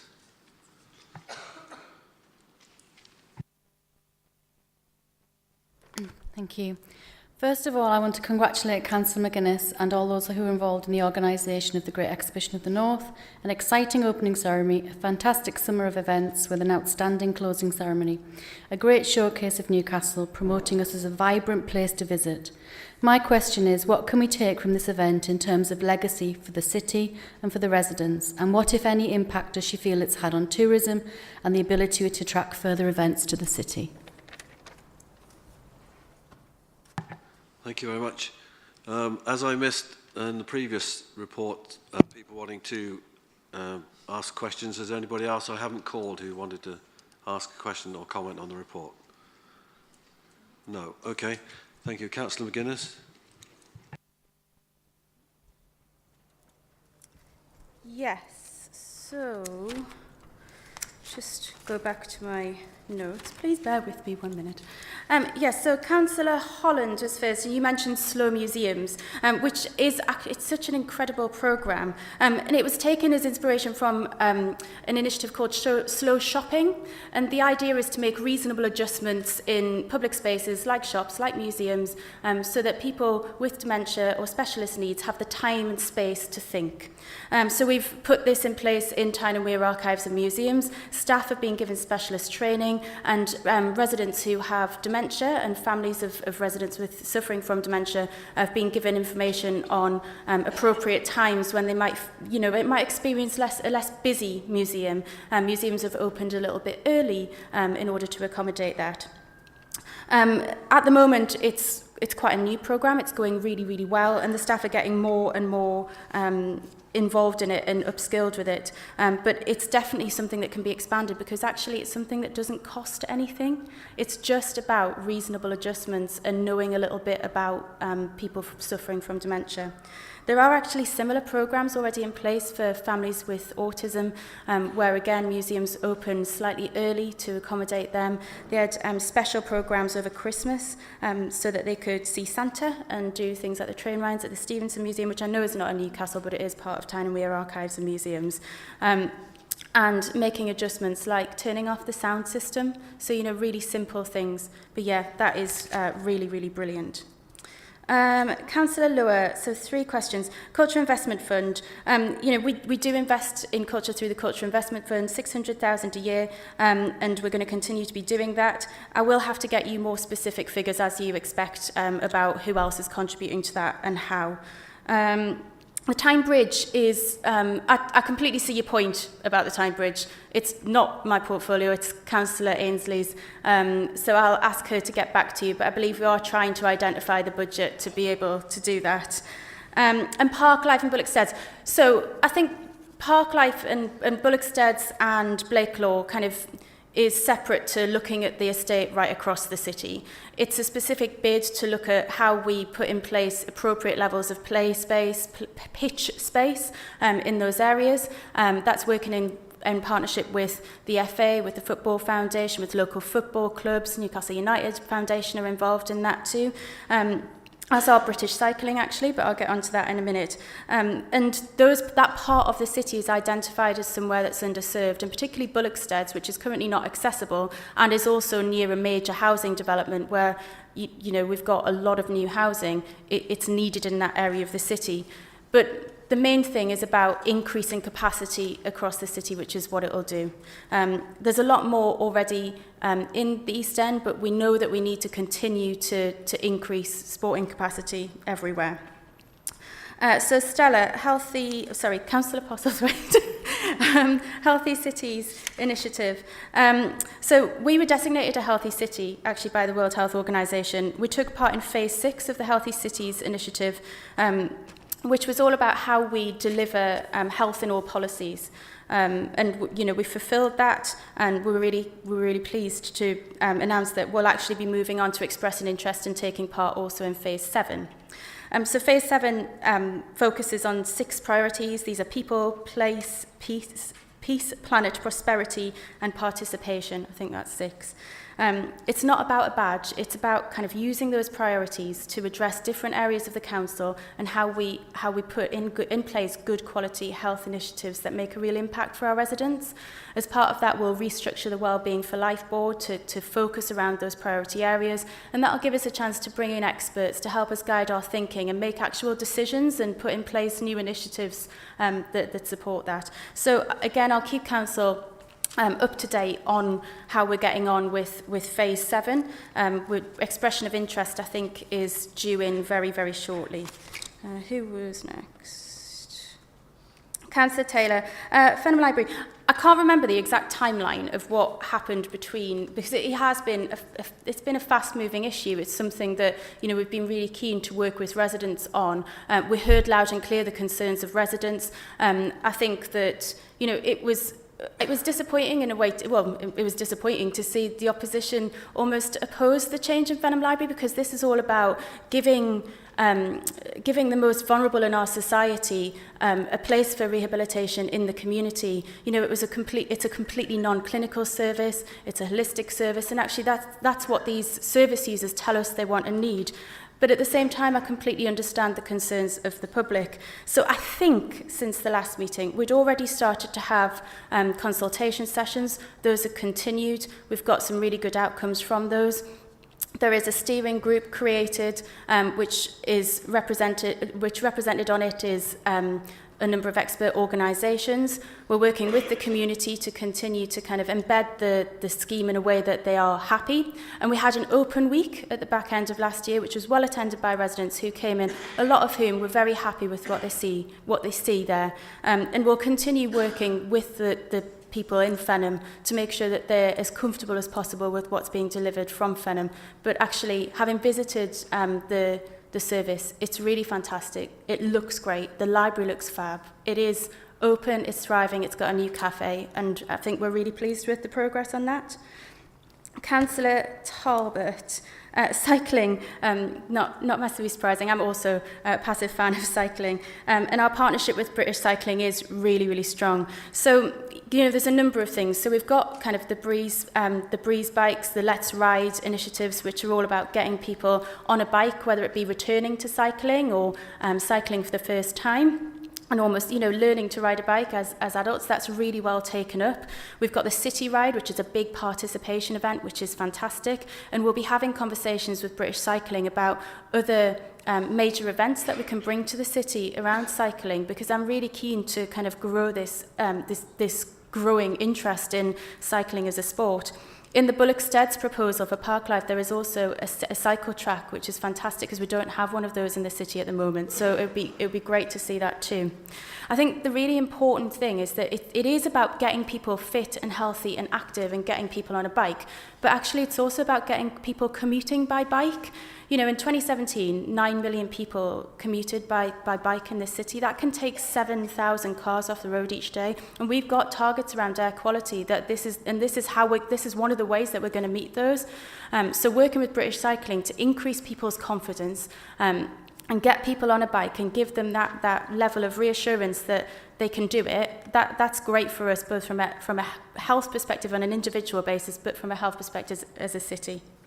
And Claire, Great Exhibition of the North legacy. So NGI ran Great Exhibition of the North. We'll see a report from them very soon, which will give us some numbers about tourism. I mentioned in my kind of opening about the Children's Expo. I think, you know, there are aspects of legacy from Great Exhibition of the North. One of the things we're really disappointed about, though, is that the government didn't provide us with any cash legacy. You know, we don't have any money to continue to run any of the programmes that we had through Great Exhibition of the North, which is a real shame. But I do think things like the Children's Expo that was really championed by both city councils and ran at St James's Park was something that really did get children inspired. It showed them different types of career they could have. It showed them different types of creativity that they perhaps hadn't engaged with before, and that'll have a long-term lasting impact on those children. And we are looking at how we can do something like that again in the absence of Great Exhibition of the North. I think I covered everything. I owe Councillor Lower an email, and I think all that's left to say thank you. Cheers. Thank you, Councillor McGuinness. Does Council agree to receive the report? Appointments. Are the appointments agreed as set out? Oh, sorry.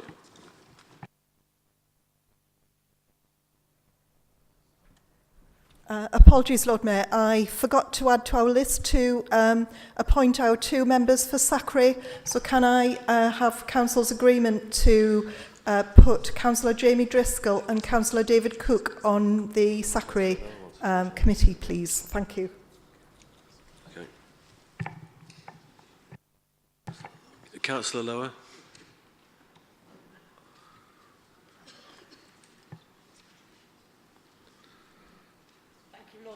We also missed, there's a change to the Council Joint Committee where Councillor Greg Stone will replace me as the member. Thank you. Thanks, Councillor Lower.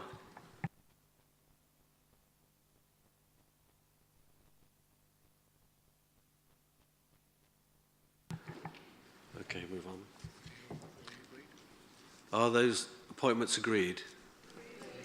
Thank you. We move on to notices of motion. Transport policy. I will call on Councillor Stone to move this motion deferred from the last meeting and to be seconded by Councillor Woodcock. Last meeting, was it? But, anyway. Thank you, Lord Mayor. This motion seeks to raise significant issues concerning transport in Newcastle. It has perhaps taken this motion's appearance on the agenda to break the silence on the Council's intentions on clean air, but what emerged yesterday was pretty thin stuff compared to the examples of London, of Birmingham, of Leeds, of Bristol and of Greater Manchester. We know air quality at locations including Gosforth High Street and much of the city centre breaches target levels. Data for some of the other monitoring locations, including the Coast Road corridor, have not been disclosed. We are frankly unclear on the Council's approach to tackling air quality. The annual Air Quality Management Area Statement is not a substitute for an effective clean air strategy. Its actions are of limited effectiveness or haven't happened, and we question whether the Council's interventions on the city centre road network, particularly around the central station, may have actually made air quality poorer. We want a North of Tyne Commission, Gateshead are welcome to join us on this as well as the ones, on improving air quality and improving public transport ridership. We offer some helpful suggestions on extending park and ride from the A1 and the A19, a transition to low-emission buses and taxis, and a return to freight consolidation. Similar steps in other cities have seen a 25% reduction in pollution on bus corridors, and we should be aiming to do the same. Despite purported claims of record investment in the transport network, the reality is that flagship schemes have not been progressing well. Cowgate ran millions of pounds over budget. Killingworth Road may eventually reopen, we're told, but things have gone very quiet indeed on the Blue House and Percy Street projects. The Council needs to be much more transparent on project delivery. We have concerns about how the local network will cope with significant new housing in the northwest of the city, with significant disruption from forthcoming work on the A1 also on the way.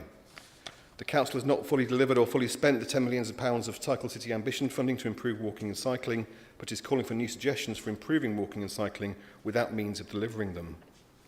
The administration has reduced highways maintenance by some 90%, and the backlog is clear for all to see in terms of local roads and pavements.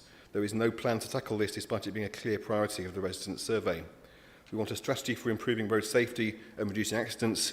It is a concern that we have not been able to find much information on road traffic accident data reported on the Council's website recently. Metro performance is decreasing and will continue to do so until new units arrive. These have not yet even been ordered, but in recent days, Nexus has operated off-peak service levels at peak times because it has a lack of units it can put into service. Nothing has been done to put forward a new bus strategy either, and this is frankly a serious failure of transport planning policy. We want the Council to publish a breakdown of how it is using the £8.5 million annual surplus it generates on parking. We'd like to know why it is subsidising free parking in the evenings, but is targeting the disabled with blue badge parking charges and cuts to shop mobility. Lord Mayor, the administration has had 7 years to make progress and has failed to do so. We want a clearer statement of its approach to ensuring clean air and more transparent reporting of project delivery. We know resources are stretched, but leadership of the transport agenda and transparency on how resources are being used are frankly not adequate. You could have set out alternative approaches to clean air charging yesterday. You should have done so, but you didn't. If you're not prepared to offer political leadership on this agenda, then we will provide it for you. Thank you, Lord Mayor.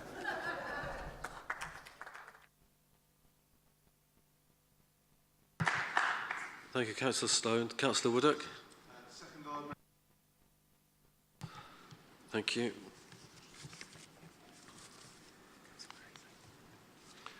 Right. Councillor Ainsley.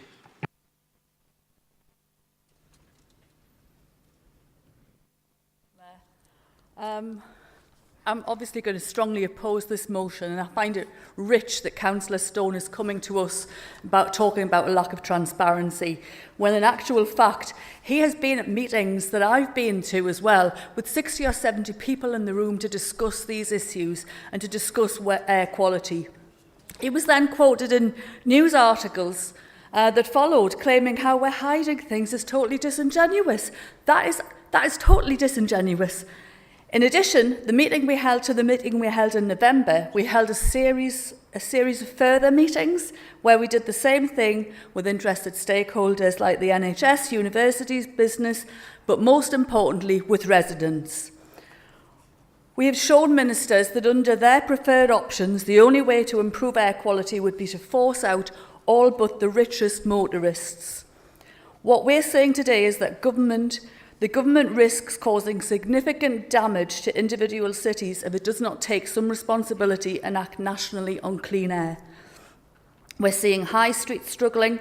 We're just months away from the economic chaos of Brexit, and we have ministers in DEFRA telling us to start charging people to enter the city. The solution is that the Treasury has to get involved and take a national approach. We need clean car incentives, scrappage schemes, road infrastructure, work that isn't conditional upon punishing motorists. And when the Lib Dems talk about delay, what they mean is rush to charge. That's what they're calling for. We will not be rushed into penalising motorists by either the government or the party opposite. People in this city deserve to have a say on what is the best way to tackle pollution, and if the Lib Dems had any respect for them, they would back a genuine consultation. On flagship schemes like Blue House and Hadrick's Mill or the city centre issues and congestion for buses and metros, being criticised by slow delivery on these schemes by the Lib Dems is an interesting one.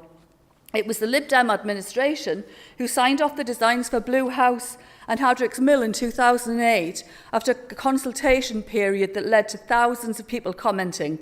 But then they couldn't secure the money for it, even at a national level, even though at a national level the Lib Dems were part of a coalition. In 2000. Excuse me, can I just... That was... Excuse me. No, you failed to secure the funding before you lost control of this council. Excuse me, Councillor Ainsley. Councillor Stone, when you were presenting and talking on your motion, I didn't hear anybody interrupt you.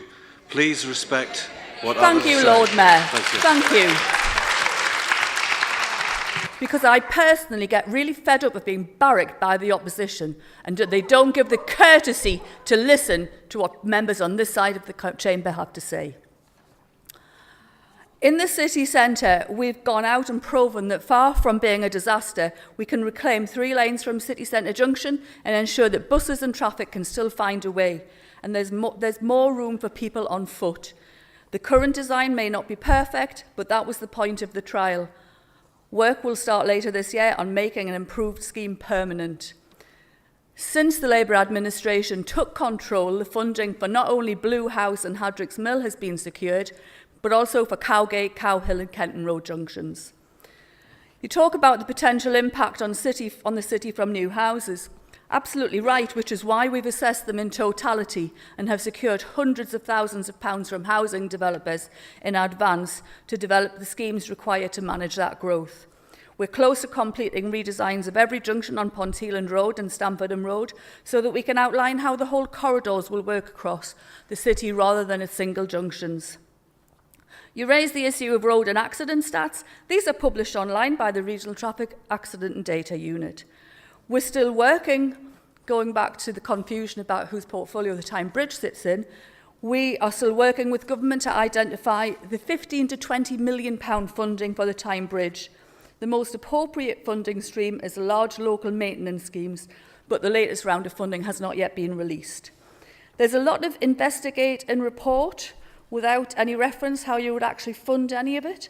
There's a lot of work being done to secure funding within the council, set against the backdrop of austerity and significant cuts to resources. It seems that Councillor Stone thinks we have a department of countless numbers of officers doing nothing, and that simply isn't the case. I absolutely commend the officers who are working in the Transport Department. They do a sterling job.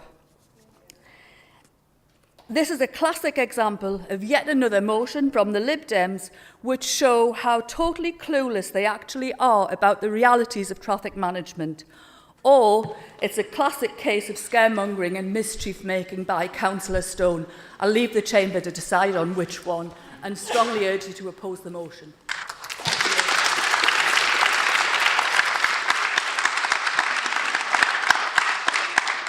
Councillor Taylor.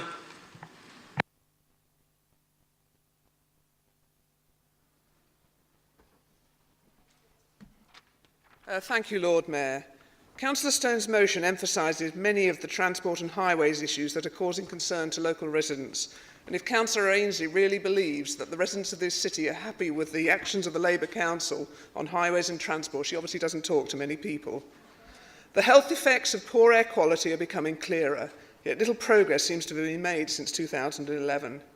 The 2010 Air Quality Action Plan aimed to reduce unnecessary vehicle movements in the inner transport core of the city centre, to bring in a traffic management scheme in Gosforth to reduce transport-related emissions, to reduce and manage congestion, to reduce diesel vehicle emissions, and work with bus operators in the region to introduce new, cleaner, less polluting buses into the city, and in conjunction with local transport plan partners to promote cleaner, more sustainable transport options to commuters via the Be Air Aware campaign. However, in the 8 years since then, if anything, air quality has got worse. Money has been wasted on complex and unrealistic highway schemes, such as the Blue House Roundabout and Hadrick's Mill, which have then had to be scrapped due to public outrage, and we're still waiting for the new schemes to be announced. The state of Newcastle's road and pavements is an utter disgrace and is a danger to pedestrians, cyclists and drivers, and the number of people killed or seriously injured in Newcastle is rising and above national averages. Another area where I think the Labour-run council has missed an opportunity to improve air quality and reduce congestion is freight consolidation. A pilot scheme was brought in by the Lib Dem administration with the aim of using small electric vehicles to bring goods to the city centre shops rather than large lorries. The idea was that the lorries would drop off goods at a holding centre provided by YHN at Newburn, and that the smaller vehicles would then bring the stock to shops when needed. But when Labour took control in 2011, instead of working with businesses in the city to encourage the use of this facility, the scheme was dropped. Yes, some incentives may be needed to reintroduce the scheme, but it could make a big difference. Councillor Stone's motions mentions many other areas where improvements are urgently needed, on parking, on park and ride and on public transport, and I urge the Cabinet to provide the information and action plans requested. Please support this motion.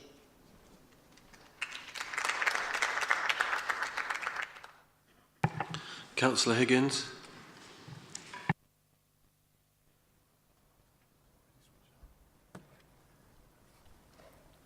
Thank you, Lord Mayor. I would like to speak against this motion. I hadn't intended to speak on this motion this evening, but I simply cannot believe the breathtaking hypocrisy of Councillor Stone to bring this motion to Council this evening.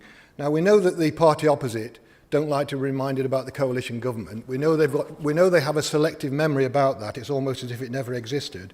But may I remind Councillor Stone and his colleagues that all the challenges that we face now, the massive challenges that we face now, were a product of his party in government with the Tories, who set in train the austerity measures that we're now having to face. And you know, Lord Mayor, I get a bit fed up with the party opposite trying to claim the moral high ground in terms of environmental issues. They are opposing the measures that we're taking now, the very imaginative measures that we're taking now to protect our parks and green spaces, and not only opposing those measures, but also going out through their tawdry newsletters, spreading misinformation about what those measures really are. Councillor Higgins, can you speak to the point, please? I'm sorry. I am addressing the motion, Lord Mayor. I am addressing the motion, which covers environmental issues. Okay? Can I also mention on the issue about environmentally friendly transport? I seem to remember that the party opposite supported local residents who were opposing cycle schemes in the north of the city, and yet they come in here talking about trying to improve the environment with environmentally friendly forms of transport.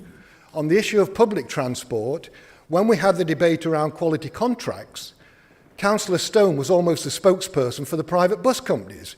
He opposed quality contracts. Quality contracts were a way that we, as a council, democratically could have far greater control over our buses and buses around the city, which would mean more reliable bus services, but also more environmentally friendly bus services. But Councillor Stone repeatedly, through the media, opposed our measures to introduce quality contracts.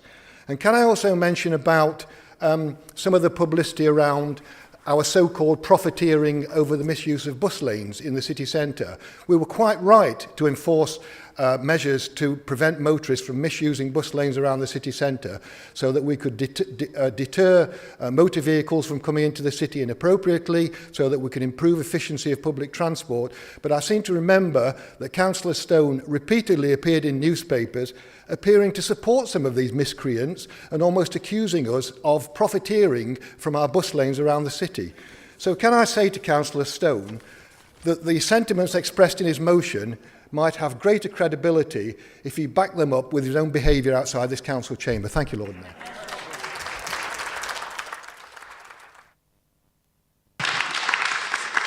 Councillor Avery. Thank you, Lord Mayor. In a previous life, I had the great fortune of having been Labour's candidate in West Gosforth. And while I was Labour's candidate in West Gosforth, I heard a great deal about the red route. And a huge portion of it was informed by, I'm going to say, not entirely factual statements made in Lib Dem newsletters. And I continue to believe that large parts of the Red Route scheme would have delivered real benefits to people in the Gosforth area and would have reduced some of the air quality problems on Gosforth High Street. There continues to be a problem of cars idling on Gosforth High Street, even though it's already illegal, they are already illegally parked. The Red Route scheme would have made it much clearer that this was illegal, would have had a single set of easily understandable traffic markings, but yet it was relentlessly opposed by members opposite who stoked public opposition in ways that were definitely not aiming towards getting constructive solutions for air quality. And it can't really be the case that every time we try and do something, the Lib Dems oppose it, but then tell us we need to do more things. If you protest a scheme, that scheme will be delayed. If you organise opposition to a scheme, that scheme will be delayed.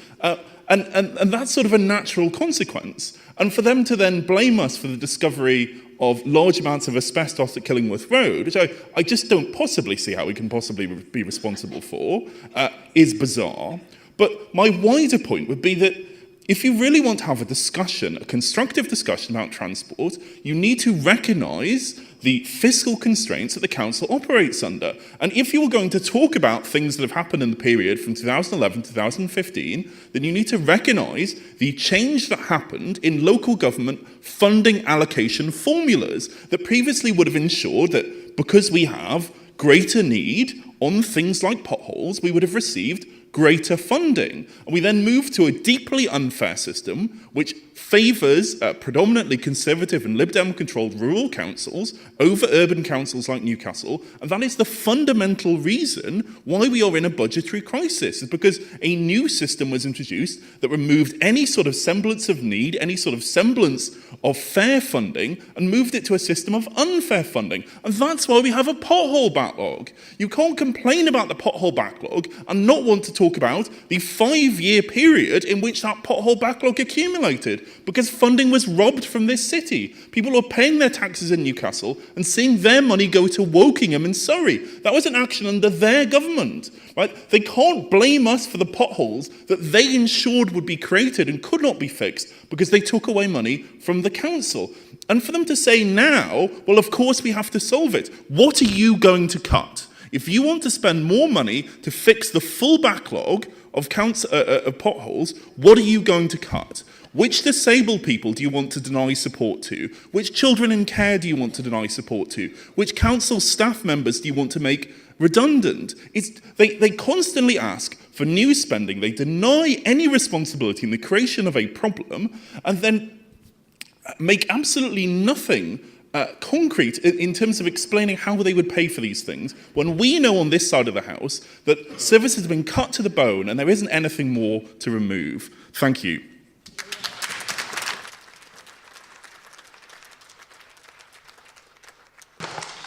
Councillor Wooddock, you reserve the right to okay.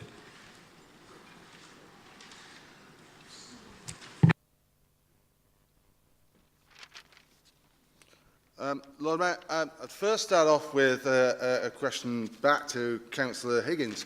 Obviously, we shouldn't have these problems about funding for local government because, of course, in 2008, I think it was, the then Chancellor of the Exchequer said that we had come to the end of the days of boom and bust. If you want to go in history, sir, remember it. Lord Mayor, if you're to believe the Labour members over the recent months and tonight as well, you'd be led to believe that the world at its oyster see Newcastle with such red rose tinted glasses. We live in a Narnia-esque city where all is wonderful and the socialist city on a hill is redefining excellence in project management to deliver a great city for the 21st century. The truth, Lord Mayor, the sad truth, as Councillor Stone's motion points out, is a very different truth. Across the city, there is waste that has already been outlined that the City Council undertakes. And it's frankly awful. as has been mentioned before, Cowgate roundabout, the Blue House roundabout farce, the never-ending story of Killingworth Road. You may not have been in control of the issues, but you were supposed to be in control of the events. You were supposed to be project managing them. And that's even before we talk about, in terms of cycling, the ongoing saga of the pedestrian tunnel that Newcastle City Council oversees. Lord Mayor, residents are rightly angry. Botched schemes like Salters Road and Church Road Junction in my ward are just typical of a council which, frankly, at times would struggle to come second in the sitting the right way in a toilet seat competition. I would point out to Councillor Avery that this council, this Labour council, actually budgeted the roads and pavements budget when they came to office, and it made it so that it wasn't in terms of need, it was in terms of this index of multiple deprivation. So you've done it before yourselves. Lord Mayor, whilst Gosforth chokes on high pollution levels, we've seen, as Councillor Stone has pointed out, a timid response from this council to address it. There are, of course, issues. Gosforth High Street is a B road, not an A road, which is the main tenant of a lot of this. It's still pollution. It's still being breathed in by our residents. We all deserve better. We must demand better of this council. I beg to second.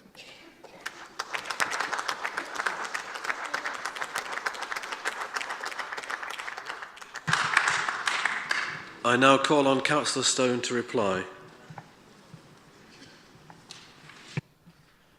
Thank you, Lord Mayor. It is always very obvious when the party opposite has been politically embarrassed, because they always play the man rather than play the ball. It's what poker players call a tell. Just picking up on one of the fatuous interventions from the party opposite, Councillor Higgins. He's interesting that he's picked me up on scrutinising and showing the flaws of the quality contract scheme. It was a disastrous proposal. It was wasted more than £2 million of public transport funding on a failed scheme, and frankly that shouldn't have happened, and I'm glad that we did speak up on that and oppose that. I'm also glad that we spoke out on the bus lanes at John Dobson Street, because you talked about miscreants and about them being breaking the rules. In fact, Councillor Higgins, as you well know, the tribunals have found the council signage was badly inadequate on those schemes, and it has been the council has had to repay those people for those fines imposed. So, frankly, I think again it was right for us to speak up on that, because you clearly don't give a stuff about what was right and wrong in that particular case. We do have a serious air quality problem in the city, and we do need to do something about it. But as we have said just now, the three council response yesterday was a cop-out and a failure of responsibility. Nobody wants to see clean air charging as the first step, least of all this side of the chamber. We know that air quality on, for example, Gosforth High Street and the Coast Road is a problem, but I doubt that many of my constituents are very keen on ready to volunteer to pay £12.50 a day to drive on it. We hear talk about the impact of this on the poorest. We don't hear very much about the impact of poor air quality on the 70% of non-car owning households, non-car using households in the inner city wards, and I think we should be looking at that as well as the impact in terms of people's pockets. Like I say, we are not advocating moving straight to clean air charging, but the reality is if we don't do something more meaningful than we are doing now, the government will make that happen, and that will not be a particularly desirable outcome for either side of this chamber. Yes, government should help on investing in public transport and active travel. And yes, things like clearly a national diesel scrappage scheme would help to reduce the emissions problems from diesel cars, which in researching the Council's clean air response, I've been very struck by the fact that the major contributor towards poor air quality in the city is actually diesel cars rather than petrol cars. It is massively, massively greater, and we need to be looking at how we tackle that, as well as other forms of diesel emissions, of course, as well. But what we saw yesterday was a failure to respond to the challenge the government set you. What you could have done, rather than the frankly inadequate response we did get, was to come up with local approaches to improving air quality, which would have made we could have put forward as an alternative, which we were asked to do by government to make clean air charging necessary. Other cities are taking steps to tackle this. You could have taken steps to tackle this. You should have taken steps to tackle it, but you didn't. You need to come up with a better clean air strategy than we have at the minute. There is not really a council strategy in place to oversee this. The harsh truth that Councillor Ainsley has to face is that she and her administration don't actually have a clean air strategy, and we need to change that very soon. We're calling them out on that. Thank you, Lord Mayor.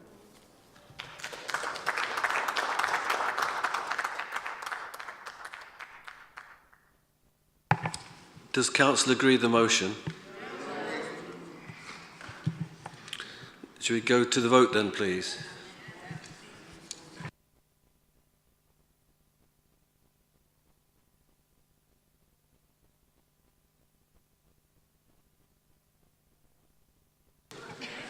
The named vote has been called. Okay. Please ring the bell.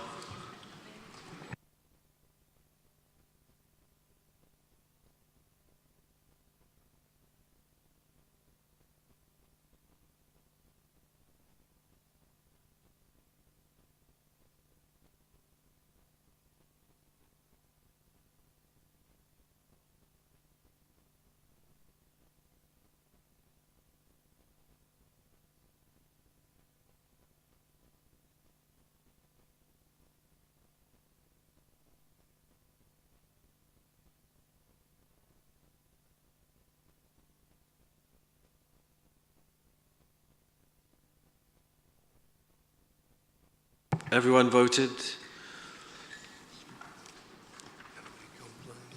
Okay, that is not carried. Thank you.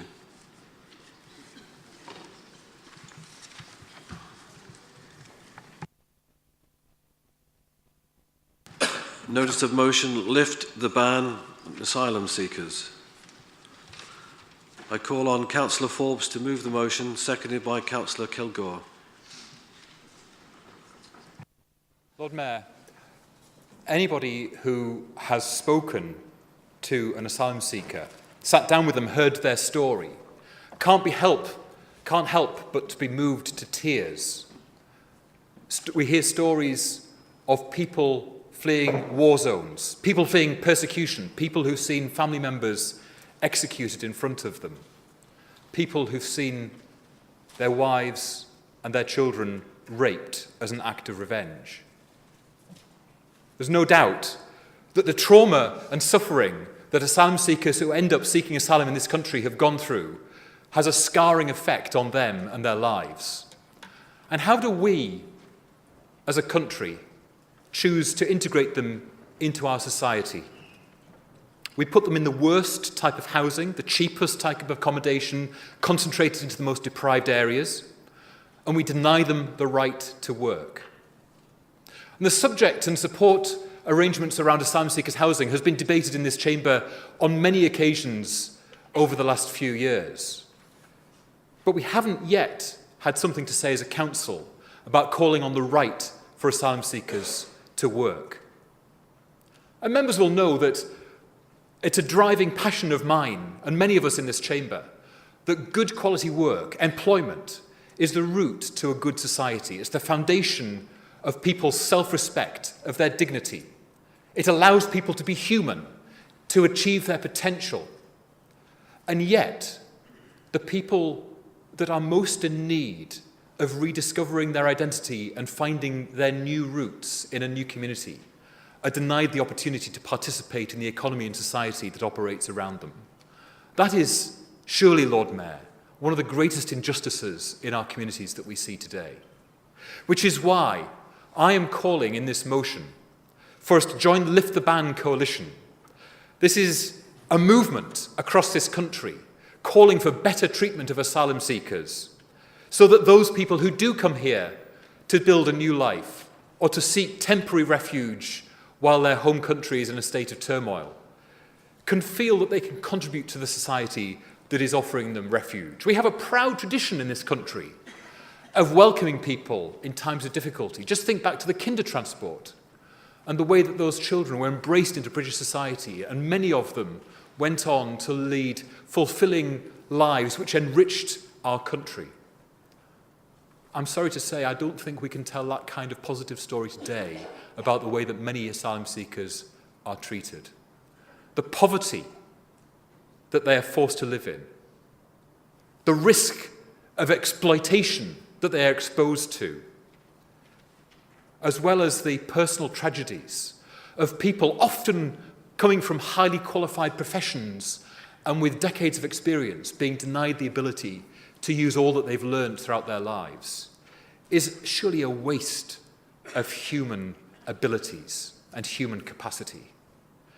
So, Lord Mayor, this motion calls for an end to this injustice and for us to join a nationwide coalition calling for and campaigning for a change in the law on this issue. The numbers of people in our city that this would affect are very small. We have a very small number of asylum seekers here, but we can't simply turn a blind eye to their need and their suffering because they're small in number. The kind of council that I want to lead is the kind of council that stands up for everybody in this city, regardless of their background, regardless of their circumstances, regardless of the challenges that they face. And it's important, if we want to build a society where everybody can achieve their potential, that we tear down the barriers that stops those who are most disadvantaged and most excluded from doing so. I therefore move the motion.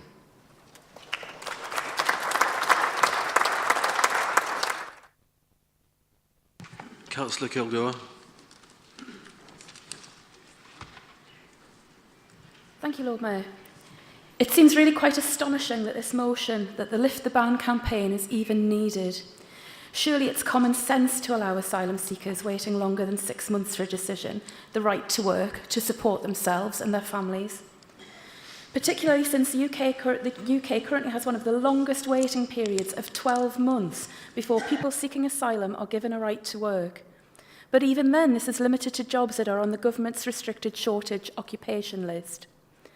At present, over 50% of asylum claims take longer than 6 months, and people seeking asylum are given just £5.39 per day to meet all of their essential living costs.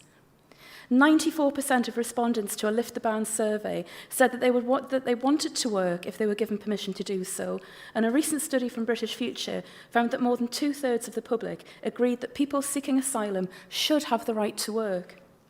And it's not just common sense. Surely lifting the ban makes sense economically and politically and from a social justice perspective also. We are a city of sanctuary. People who have risked everything to find safety here should be given every chance to contribute to our society and to integrate into our communities. This includes giving people seeking asylum the right to work so that they can be productive, use their skills, and live in dignity. And by allowing people seeking asylum to work, we allow them to contribute to the UK economy and at the same time reduce the costs associated with asylum support. At a time of increasing political turmoil and uncertainty, and in light of growing racism and anti-immigrant rhetoric, we should be making it easier for people to integrate into their new homes rather than maintaining barriers which only contribute to a certain negative view of asylum seekers. I would urge you all to read the Lift the Ban report if you haven't already done so, published in October last year. There are a number of case studies, but one quote particularly stood out to me. We don't come here to beg. We want to work, to be autonomous, to depend on ourselves. Second the motion, Lord Mayor.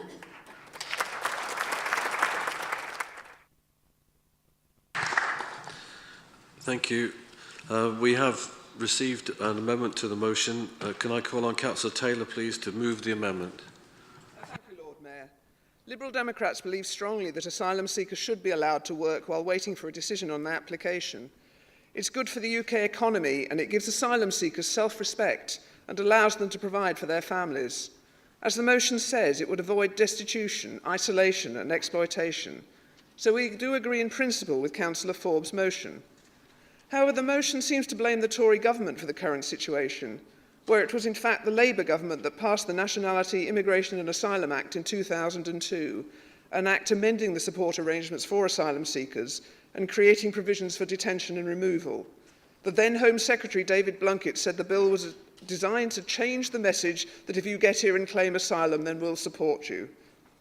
Prior to 2002, asylum seekers could apply for the right to work if they'd been waiting more than 6 months for their claims to be processed, but Labour changed that.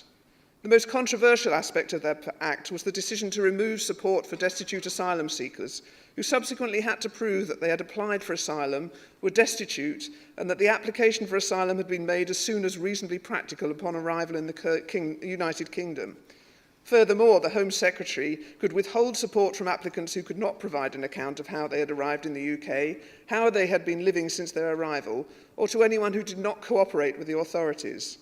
And in 2002, the Refugee Council said this would potentially affect the lives and well-being of thousands of asylum seekers in the UK, forcing them into extreme poverty and making it more difficult to pursue their asylum application. Refugees, the Council feared, would have to choose between persecution or destitution. In 2004, the Court of Appeal found that the policy breached Article 3 of the European Convention on Human Rights, and in October 2004, the Home Secretary abandoned the policy. So I'm afraid Labour's record on this issue is far from humane or fair, and actually breached the convention they now seek to protect in a motion later on this agenda. I'm glad they've now seen the light, but my main concern over this motion is the 6-month delay they want before asylum seekers are able to work. Why so long when the UK is crying out for nurses, doctors, engineers, teachers and many other skills? Perhaps Councillor Forbes wasn't aware that legislation seeking to change the law on asylum seekers so that they can work while waiting for their cases to be processed is actually being put forward this week by Liberal Democrat MP Christine Jardine in a private member's bill. Her bill, if passed, would allow asylum seekers the right to work after 3 months in the UK, and our amendment simply asks the Council to call on the Government and Labour MPs to make sure this bill is passed.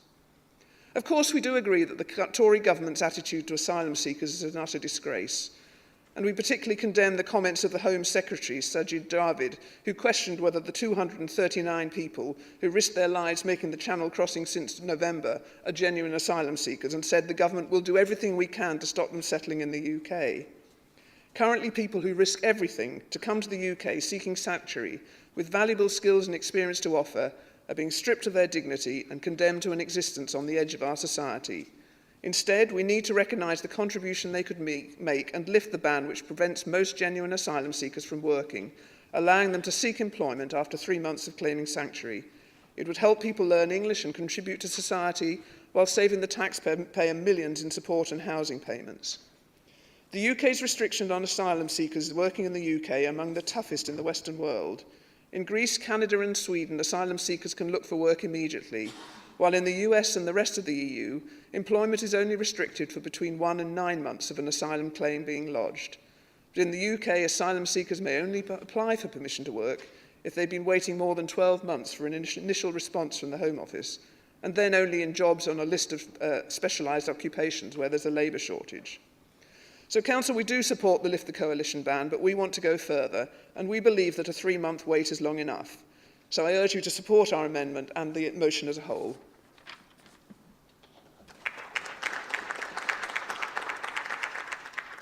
This amendment is being seconded by Councillor Haddad. Councillor Haddad.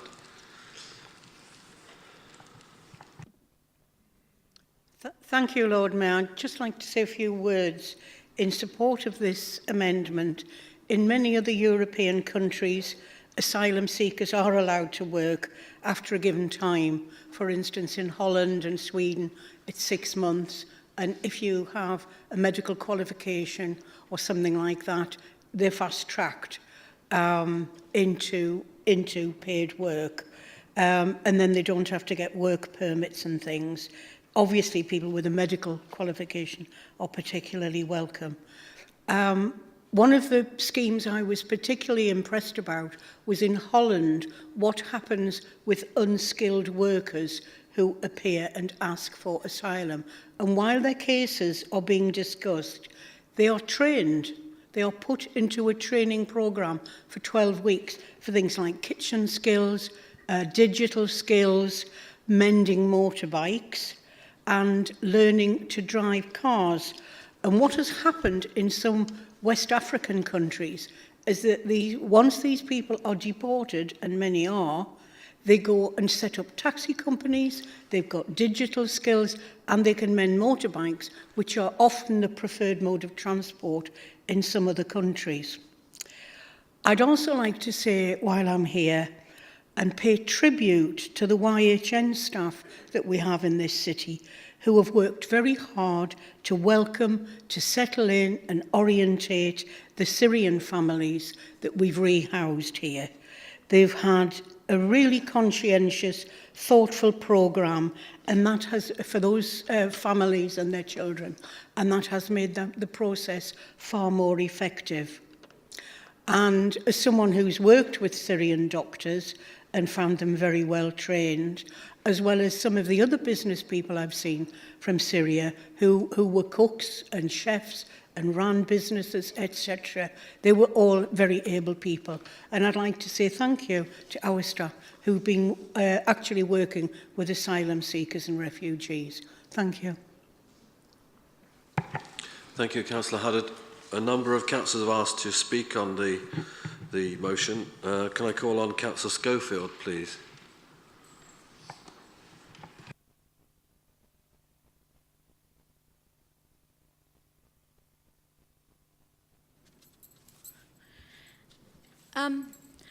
I was a bit taken aback by Councillor Taylor's stringent remarks about the Labour government. Lib Dems haven't been that good on refugees and asylum seekers, so I'd like to hear more from her about that. I just want to say, though, a while ago I was part of a campaign to support refugees and asylum seekers banned from working, so forcing them to live in destitution and misery. As part of it, we replaced food vouchers that could only be redeemed in named shops, and we replaced it with money that could be spent anywhere. Eventually we were stopped by officials, but not before we saw at first hand the inhumanity and intention to stigmatise, demean and embarrass people of worth. Additionally, many of the asylum seekers and refugees were highly skilled and educated and extremely frustrated and upset by their forced inability to use their skills to support themselves and to support their families, and also to make a contribution to the local economy and its culture. The policy of banning asylum seekers and refugees from working is thus, in my view, both pernicious and unjust and ridiculous in its aims. I welcome and support this motion. I don't actually feel that the amendment adds anything to it, and I ask you to support the motion.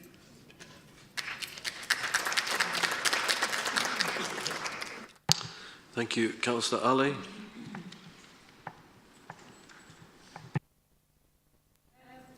And thank you, Nick, for bringing such an important motion to Council tonight.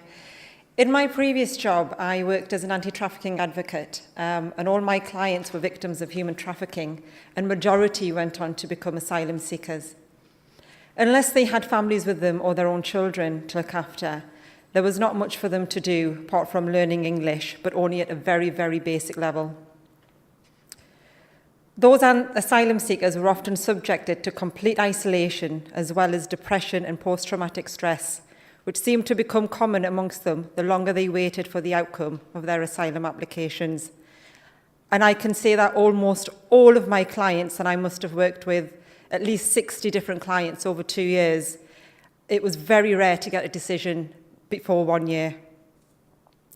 Many clients had a range of skills and work experience that would have enabled them to find work and contribute to the local economy, but not in those areas of work on the government's shortage list, which I found unreasonable to expect an asylum seeker to take up one of those occupations. I found it almost unfortunate and was saddened to learn that many asylum seekers ended up being re-exploited despite finding refuge and asylum in this country, because they could not live on the small amount of money available to them and to their families, and so ended up back in the trap they managed to escape from, including prostitution and domestic servitude. They regularly relied on food banks and free local services, if any. Many asylum seekers volunteered at local projects. They said it made them feel part of the UK society, gave them dignity and a sense of worth, and helped them integrate locally. In my current job, working in immigration advice, I advise clients on immigration law. Many of our clients have had asylum applications refused, and although many meet the immigration rules for a number of routes available to them after failing asylum, They can't afford what I would say extortionate Home Office fees, not to mention the recent immigration health surcharge increase. With regards to the motion, I believe and agree that there is a dire need for the ban to be lifted, as majority seeking asylum wait much longer than 6 months. These people want to rebuild their lives in the UK and make a home for themselves in this country. I absolutely agree that people seeking asylum want to work, and I find it outrageous that they are currently constrained by the shortage occupation list, and agree to the call on lifting this constraint also. I fully support the motion. Thank you.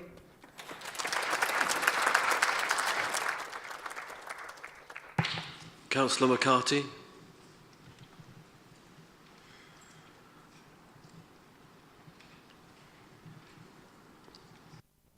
Thank you very much, Lord Mayor. I'm really pleased that we're here tonight debating this. And actually, Councillor Ali raises really important issues of where this crosses other areas of work that I think this council needs to be proud of the work that we do. What she was raising were issues about violence against women and girls. And, you know, I think many of us in this council chamber, across both sides of the council chamber, would be really happy to support campaigns of that nature. This council is a city of sanctuary.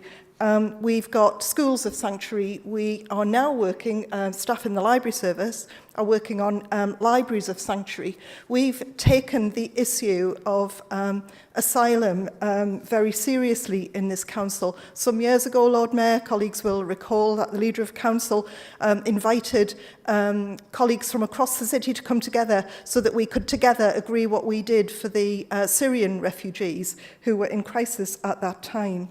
And I think Councillor Schofield raised really important issues about individual asylum seekers who need help and support.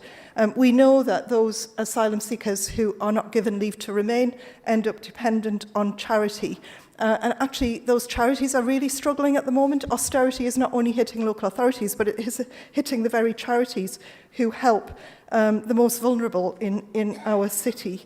And in this council chamber, we've had colleagues a number of times, asylum seekers a number of times, talk to us about the issues of having to share rooms in their, you know, they might be safe, but actually they're not safe and in appropriate accommodation. You know, this Labour Council is campaigning really hard, locally and nationally, to address that and raising those issues in the right places to try and get the legislation changed. Colleagues will be aware that asylum seekers bring their skills, but they're not able to use them right from the time they arrive here.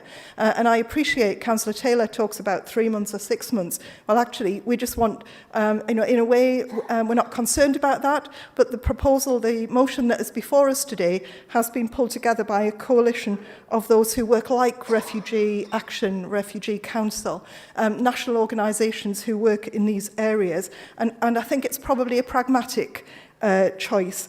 Clearly, we didn't know what the Lib Dem teams were doing in Parliament in terms of individual members' bills, but I don't think we'd want to accept the amendment, Lord Mayor, because it changes the motion from the national motion that we're trying to support from the coalition who've pulled together the Lift the Ban proposals.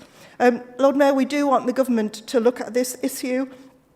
It is wider. You know, I think Councillor Schofield talked about the shortage occupations. You know, limiting it in that way is not really very helpful. We want asylum seekers who come to seek our support to be given the very best support, but the very best opportunities too. And it not only does it help with them individually and personally, as the Leader of Council mentioned, but it helps our local economy, it helps the national economy because they're paying taxes, and of course it helps with integration and helps them to learn language and learn the customs of Newcastle much more speedily. So I think, Lord Mayor, I think we're turning down the amendment and asking Council to support the formal motion that we've brought tonight, and we will continue to do all we can for asylum seekers in our city. Thank you.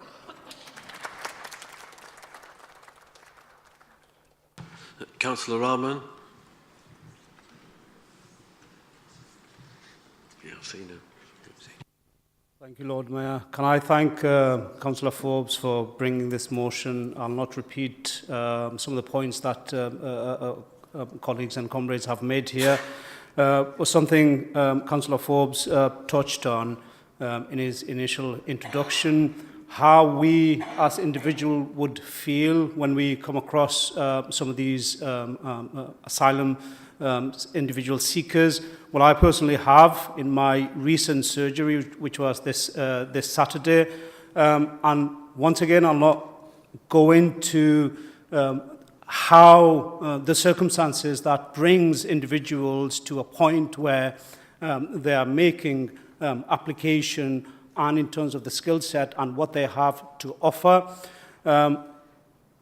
Hearing the pain and the suffering they go through, I made a promise to myself, and that's the reason why I've just done 500 miles round the trip to get to this council, simply just to lift the ban. And I urge all comrades and colleagues here, let's get behind this motion and lift the ban. Thank you, Lord Mayor.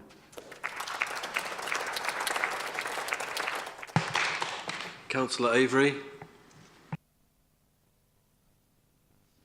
Thank you, Lord Mayor.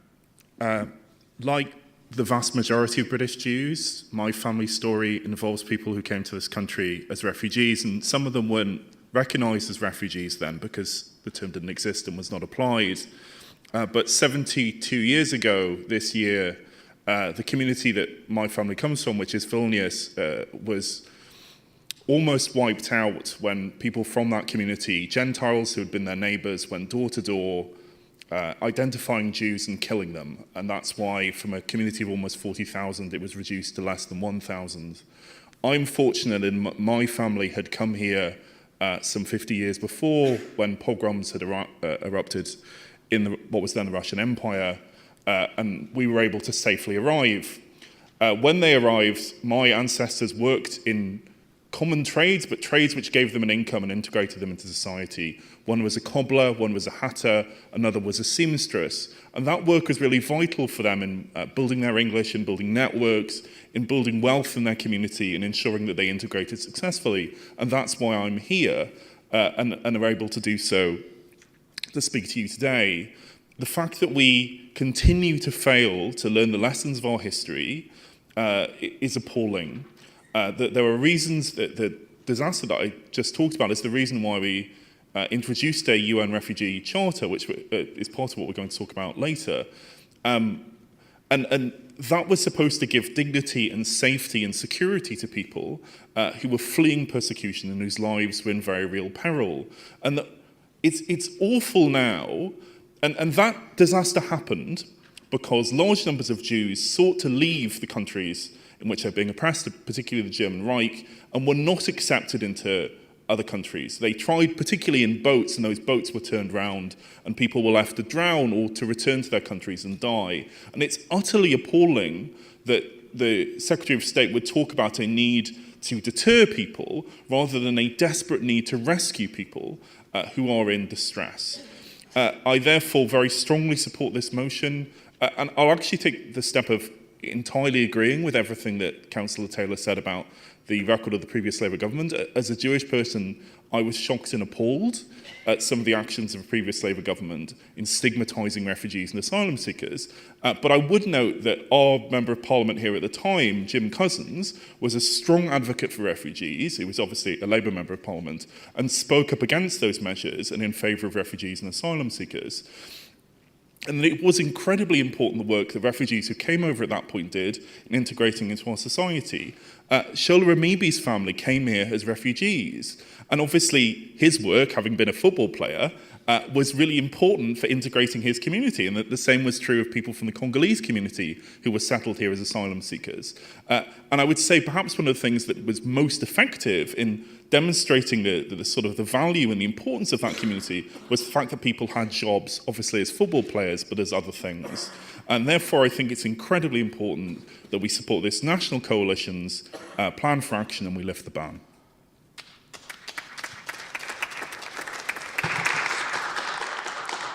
Councillor Powers.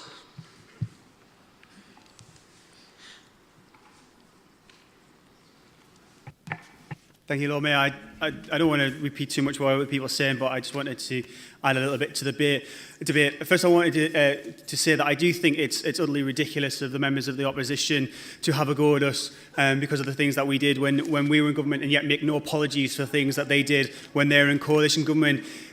I'll stand here and I'll say that I firmly believe that Labour got it wrong when it came to asylum seekers and their right to work. The changes that went forward shouldn't have been made, and with today, with hindsight, we can visibly see the impact that they have. I can show leadership in being able to say when we got it wrong. I would hope that members across the side chambers that continue this debate can perhaps show some leadership in admitting when they got it wrong. And in their own amendment, it notes the point around the access to the work requirements, that the government made changes to limit the number of jobs with which people could apply for if they were currently in the asylum process. That was a change that their government brought in. Not only that, but they brought in 5,700 changes to the immigration and asylum rules under their watch. They doubled the rules to nearly 400,000 words, a doubling of the rules to make it so complex it was nigh on impossible to navigate the immigration, the asylum seeking system. That was the words of several Lord Justices that have been put forward. So perhaps they could start to admit some of their faults instead of constantly condescending to us about when we have made mistakes on a national level on this side. But when we stand here and we start sniping each other around these mistakes that we made, sometimes we can lose sight of the fact that what we're actually talking about here are people and families who are impacted by the decisions that are made by our national government. In my own ward, we have a friend who came to Britain after being severely injured and almost killed by a roadside bomb.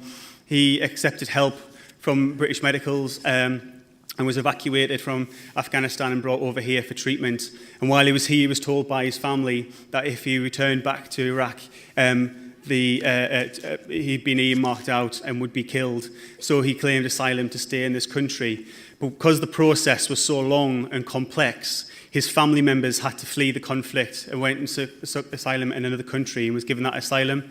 So when he wanted to bring over his wife and his children into this country, he had to go through years of complex processes to be able to first be able to have the right to remain himself, then to apply through the immigration processes to be able to claim for his wife and family to come over here as an immigrant.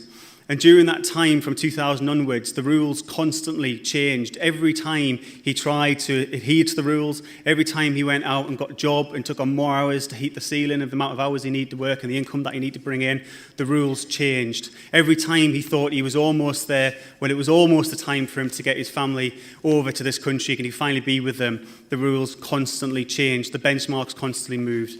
I'm pleased to tell the council that as of last year, his family did join him. He is now rebuilding that life with them after being apart for almost a decade. But his story of bringing together his family is far and few between because of the decisions that our government makes.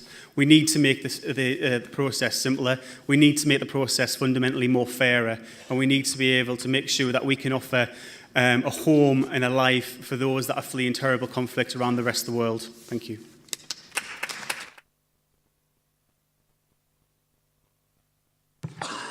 I now call on Councillor Forbes to reply.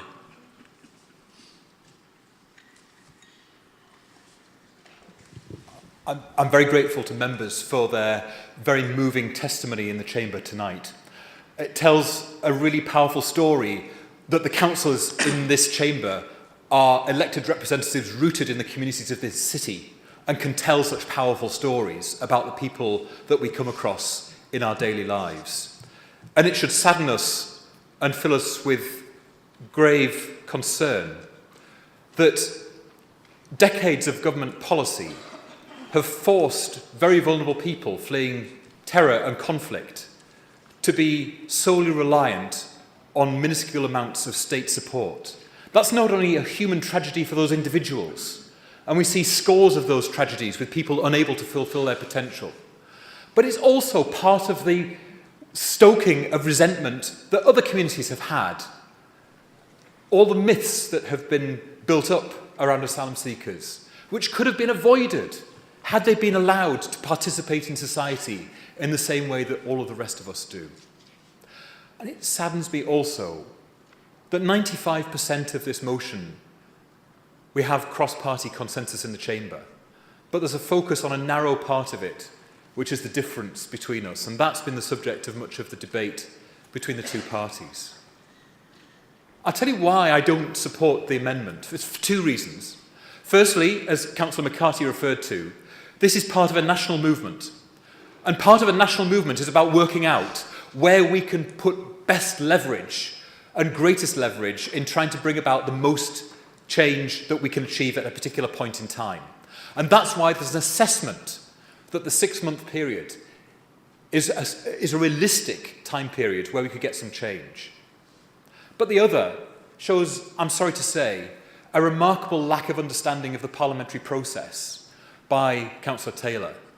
Because private members' bills are almost always talked out by some random backbench Tory MP. You can call on Labour MPs and government MPs to support it as much as you want, but the very strong likelihood is that private members' bill will never get beyond a 10-minute hearing in Parliament.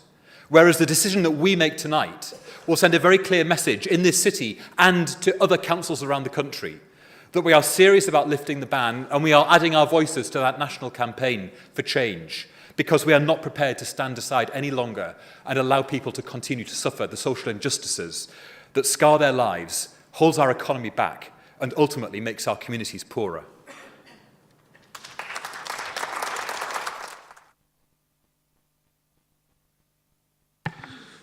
Thank you. My understanding is that the amendment is not agreed, so do we need to vote then?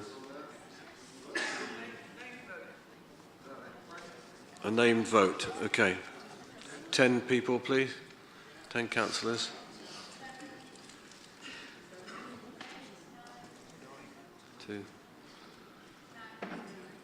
2, 4.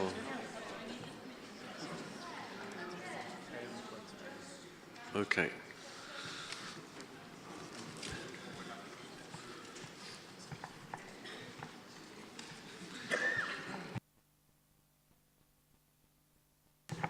Has someone gone out to ring the bell yet? No? Okay.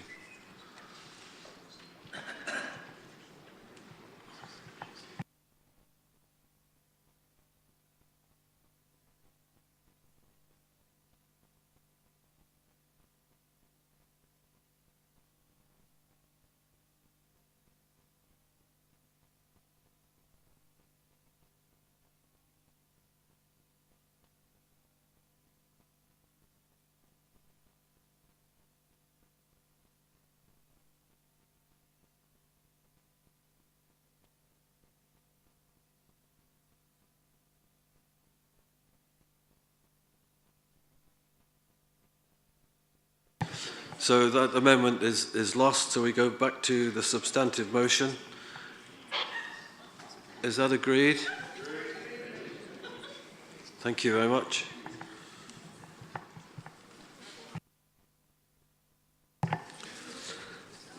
Notice of motion, parental leave. I will call on Councillor McGuinness to move the motion, seconded by Councillor Wright. Thank you, Lord Mayor. It's my real privilege to bring this probably very long overdue motion to Council. You'll see this is a Labour-led policy, but it's one that I hope we can all support. It's already been adopted by a number of councils, and it's designed to give elected representatives the basic right to parental leave. It is, as I'm sure we'll all agree, beneficial to the city and its inhabitants, and the inhabitants of this, to have the inhabitants of this chamber reflect the city. We should have a range of ages, race, religion, gender, and I'm so proud to come from a group that really embodies this.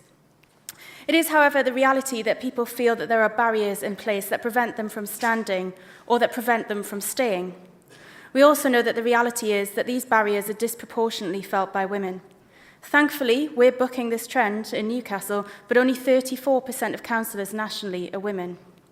It's our job to make it accessible. Having parental responsibilities is normal, it's common, and provisions are made in workplaces across the land.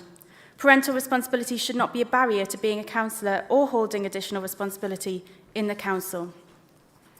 This policy seeks to give everybody in this chamber and everybody who comes through in the future the basic right to spend the time that they need with their children and to not feel disadvantaged, to not feel like they're letting the team down, and to not feel like it's a reason that they should walk away, because their experience as a parent is extremely valuable in representing the people of the city. I bring this motion and policy with the full awareness and recognition that we'll hear from the Independent Remuneration Committee next month, and that it's our statutory responsibility to set an allowance scheme. But that's not what this is about. It's about a council that's accessible, democratic and fair. I'm very proud to have been part of the LGA Women's Task Force that championed the motion, and I urge Council to adopt it for the benefit of not just those of us that are elected councillors, but for the benefit of the residents of the city that deserve a reflective representation. Thank you.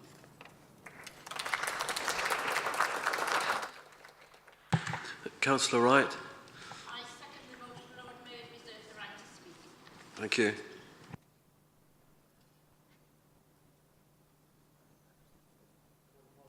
Call upon several councillors who asked to speak in debate. Can I call on Councillor Taylor first, please?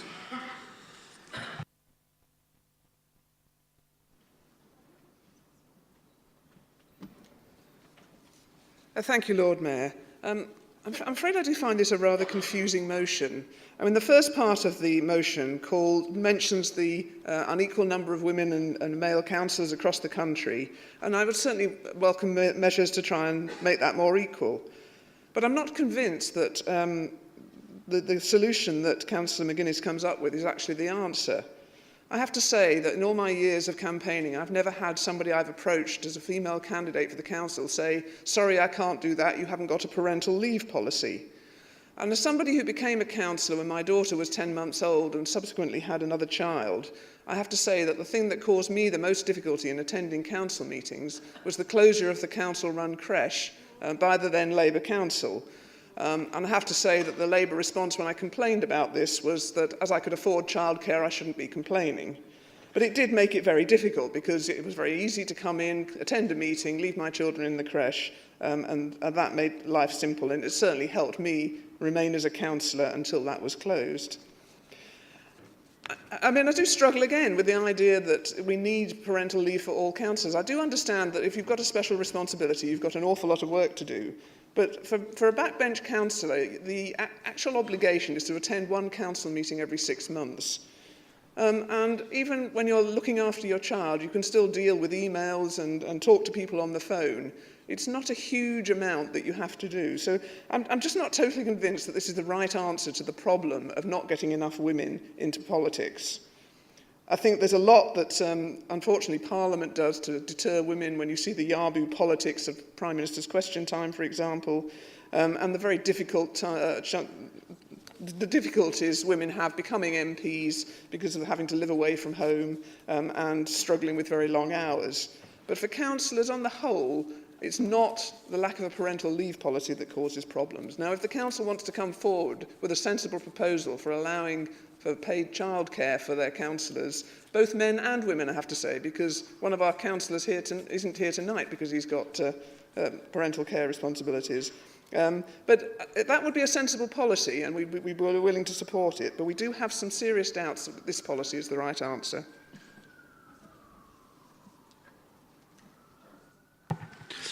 Councillor Holland.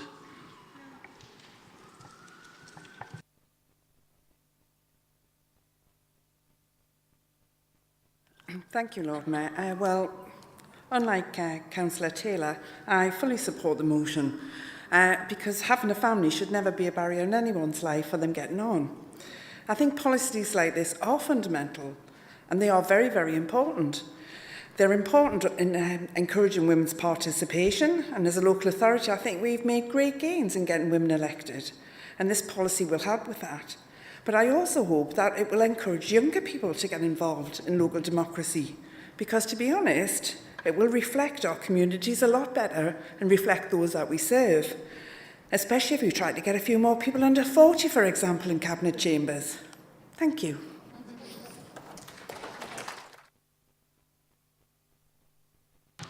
Councillor Anita Lower.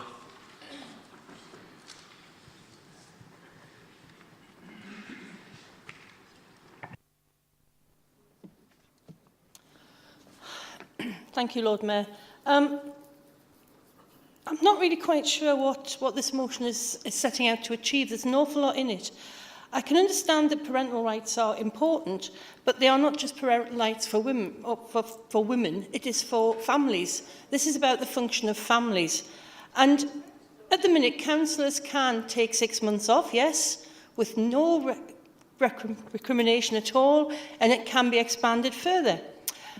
What I am concerned about, there's nothing in here that supports anything about guardianship or surrogacy or male partners who have children who they adopted without things. I do think that there's a problem. I have to say I have experience being a counsellor with young children, and the issue for me wasn't anything to do with parental leave, it was actually to do with childcare. All counsellors, male or female, need accessible and flexible childcare. And I can remember sitting in a meeting where actually Councillor Lambert's son was being babysat by Councillor Kevin Jones while we made decisions. So something that you can never forget, I have to be honest. However, I mean, Councillor Taylor's already mentioned my ward colleague tonight is missing because he has parental responsibility for his 2-year-old. So this motion in itself, though, is not an LGA motion. This is a Labour Party proposal, and I don't think it addresses the real issues facing counsellors with children and to encourage people to become counsellors. Your children, when you have a baby, and I've been there, and yes, you have time at home with them, but to be quite honest, once they get on their feet and can actually move around and do things and go to school, it becomes much more problematical. I think it also, there is the fact there is a budgetary implication about the allowances, and that should be dealt with by the Independent Remuneration Panel, not the Council. So overall, I just don't think I can support this because I don't think it goes far enough. It's very widespread and very scattergun, but doesn't really address the main issues that discourage women from coming to be representatives in this chamber. Thank you, Lord Mayor. Councillor Avery.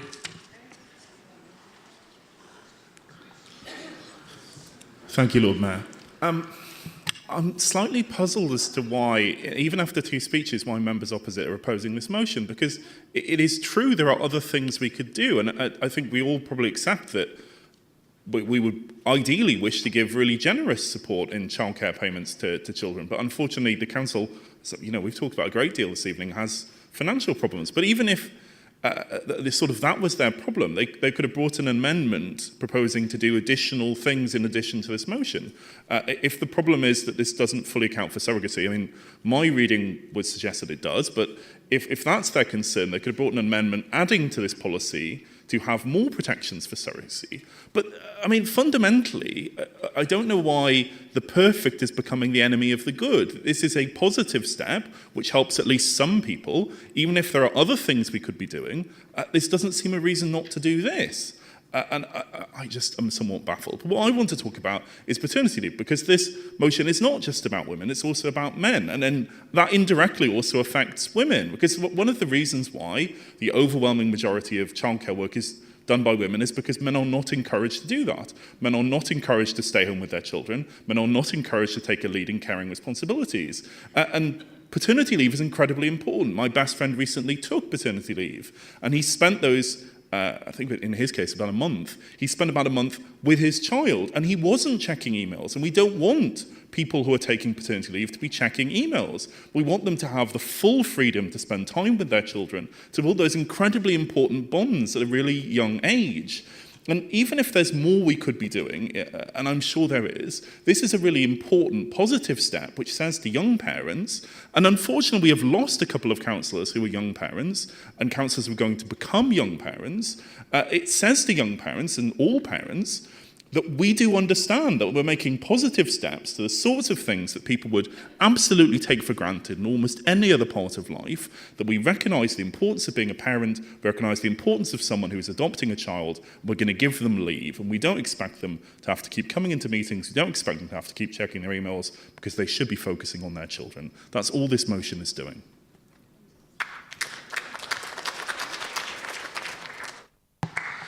Councillor Wright, you reserve the right to speak.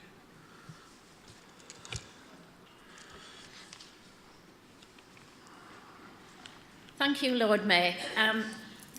I just can't believe that members of the opposition can't support this motion, especially female members. I mean, I was fortunate. My youngest was 8 when I came onto council, but that still gave me problems. She was still a youngster. My boys were grown up, so I didn't have the worries that new mothers have. But I think it's very important that we give parental rights to younger members of councillors, both male and female, because we will have councillors who come in who are male but will be new parents and would like to take time off council to spend with their children. It is vitally important that they be allowed to do that from council. And emails can be quite a pain, and why should people be checking emails when they want to spend time with a newborn? They grow up so quickly. You lose, you blink and they're grown up, and if you've worked all the way through, you miss a lot. I know because I worked with my 3rd child and I found it completely different from being at home with my 2 eldest.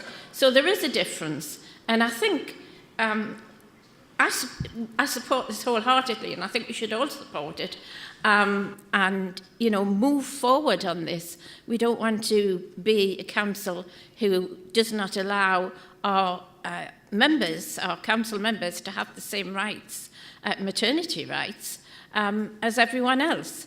And I'm sorry, I'm gobsmacked that there are people in the chamber that don't agree with this. So I heartily support the motion and press everybody to do the same thing. Thank you.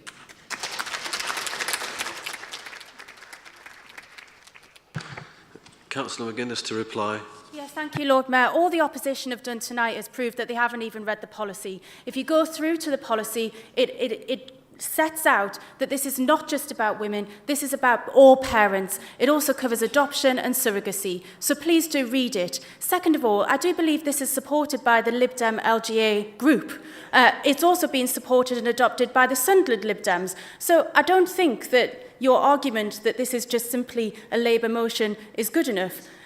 I think nobody said that this was something that was going to solve all of the barriers to women or anybody else entering politics. Nobody said that this was the be-all and end-all, and that, and that parental leave was a fundamental. It's one thing. It's one thing that we have the power to fix tonight, and I suggest that we go ahead and do it. And I'm hoping that in the future there'll be other things, because I know already we're working on a carers policy and there'll be more to follow.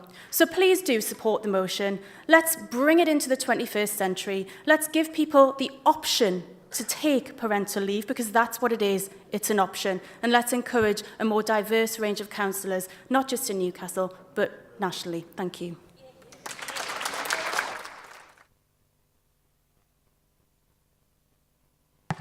Does council agree the motion? Sorry, was that yes?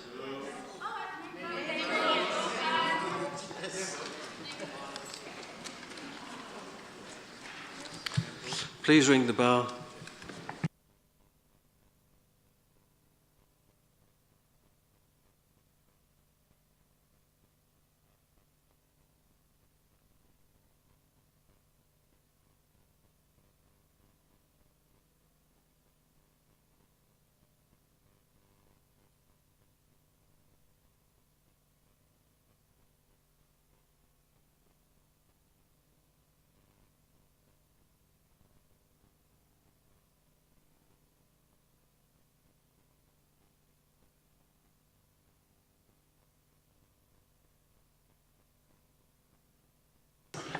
Okay, the motion is carried.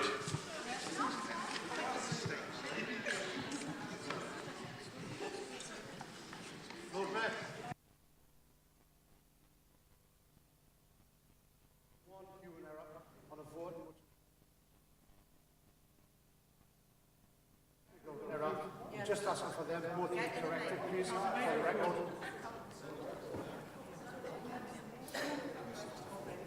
That is the point, Lord Mayor. It's on the record from there, but it doesn't actually correct what happened in this chamber. So there's 2 votes that are corrected. Okay, we note that. Thank you, Councillor Bell.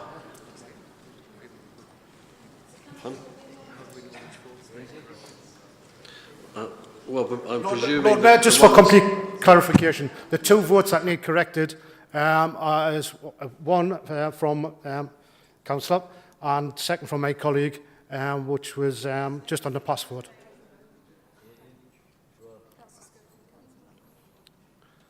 There seems to be more that have been brought to my attention. Councillor Schofield, Councillor Lambert. That's this motion, yes?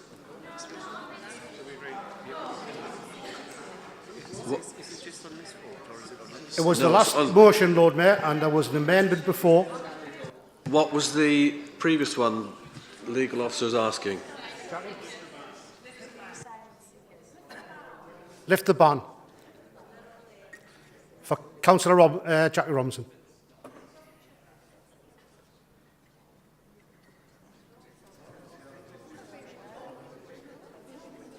We'll note the previous mistake and we'll rerun this vote, please. And see if the technical will complete.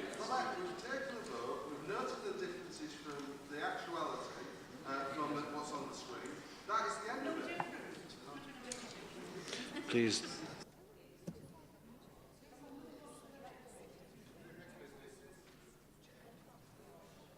Lord Mayor, it's clearly your decision. You're the Chair of Council. Yep. All I'm pointing out is that there has been technical difficulties. We are trialling different systems, and it has caused some problems for some members. Okay. May I just ask, please, Councillor Robinson, what did your vote come up as and what should it have been, please? It should have been a no, it would have been a yes. I got it mixed up. It's only votes. They were all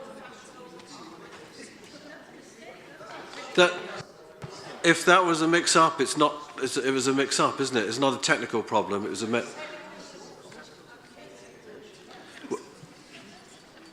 we. I think it's going to be recorded in the minutes. Okay. The legal officer is saying we'll record these discrepancies in the minutes. Okay.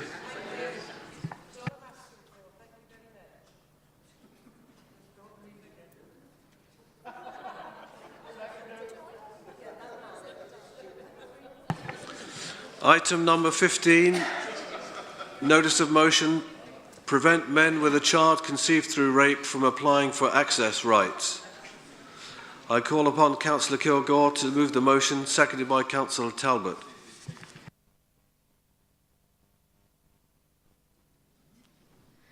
Thank you, Lord Mayor. This is a distressing subject and I apologise if anyone in the Chamber is adversely affected by it. Members may remember that towards the end of 2018, Sammy Woodhouse waived her anonymity in order to share her experience and campaign for a change in the law. Ms Woodhouse was a victim of a serial rapist in a grooming gang in Rotherham. She was 15 years old, she was raped, and she became pregnant. Her rapist was found guilty of 23 child sex offences and jailed for 35 years. However, the system as it stands gave him parental rights to her child. Despite not being named on the child's birth certificate and having no parental responsibility, when seeking a care order to help support her child's complex needs, Rotherham Council argued that it was legally required to contact the rapist and notify him of proceedings involving the child. Understandably, Ms Woodhouse feared having to confront her abuser in court. While Rotherham Council was criticised for its actions, the fact remains that legislation in its current form gives rapists and abusers the right to participate in such proceedings. I'm sure Council will agree that it is unacceptable to allow the law to be used in such a way that subjects victims to further suffering. In Newcastle, victims of sexual exploitation were believed. They were listened to and supported, whether they went on to give evidence or not. The work of our Sexual Exploitation Hub has rightly been recognised as a national exemplar. We have implemented the recommendations of the Spicer Review and, supported by our MPs, have lobbied government to both implement the national recommendations and to adequately fund the Hub and ongoing adult social care services, which the women and girls who so bravely came forward to tell us of their experiences will need well into the future. It seems to me that this motion, this call for a change in our laws to protect victims, is a logical extension of that. The law is ambiguous, which leaves the system open to abuse. The Children's Act of 1989 and related directions must be amended to ensure that convicted rapists do not have a role in the child's future, including removing their right to be notified of decisions being made about the child and to apply through the courts for access. I fully support campaigners' demand that the government must change the law so that the rights of victims unequivocally supersede those of convicted rapists. I encourage you all to sign Ms Woodhouse's petition if you haven't already done so. There is a wider problem, of course, in that the Tories have twice made manifesto commitments to enshrine victims' rights in law, and twice they've failed to do so. I look forward to a Labour government who will place victims at the centre of the justice system and who will recognise the trauma caused by being forced to face their perpetrator in court. Thank you, Lord Mayor.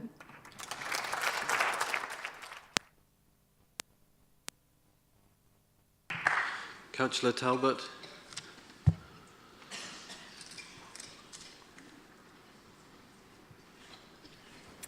Thank you, Lord Mayor. I am pleased to second this motion, but appalled that we are even having to discuss it. Violence against women and girls is endemic in our society. Incidents of rape and sexual abuse are increasing.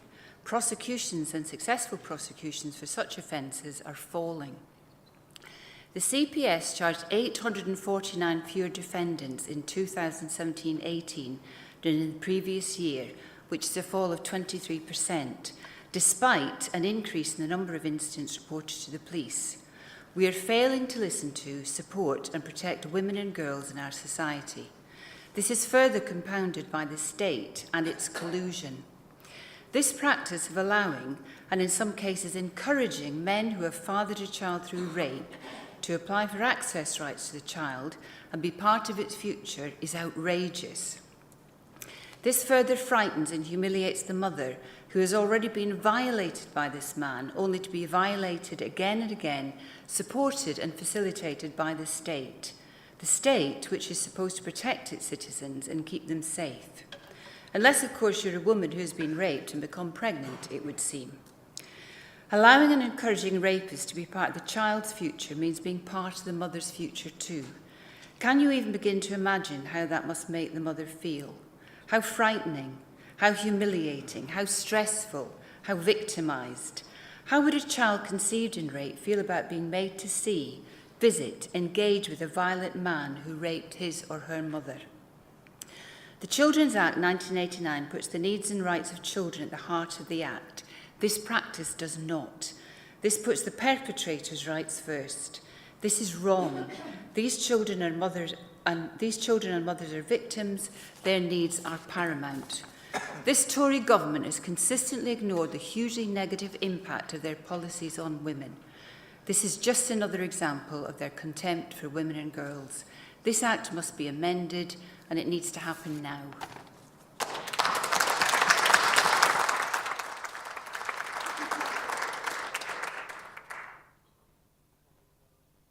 Colleagues, I have to say that the guillotine has fallen, and I can call on one further speaker. And I had indication from that Councillor McCarthy would wish to speak to this as the first councillor. Sorry, Councillor Huddart. Thank you very much, Lord Mayor. I'm really pleased to support what I think is a really tragic situation that we face. Lord Mayor, this is a really simple motion about convicted perpetrators of rape who are committing a very serious, violent sexual act, should have no say over any child conceived by their victims. I think this motion expresses our admiration for Sammy Woodhouse for taking a stand, bearing in mind the horrors she must have gone through in the process of that work as part of that trial in Rotherham, so many years on, to take a stand as a victim of what is a truly appalling violent act. And in these cases, repeated with many other women, how many other children have been conceived by this awful perpetrator. So let's show our support, join the campaign to change the law to ensure that convicted rapists do not have a role with children conceived by their violent rape of a woman. And as Councillor Kilgour has said, let's ensure the victim, in this case it's actually two victims, because it's not only Sammy, but it's this poor child too. Let's ensure that the victims have their rights protected. I support the motion. Thank you.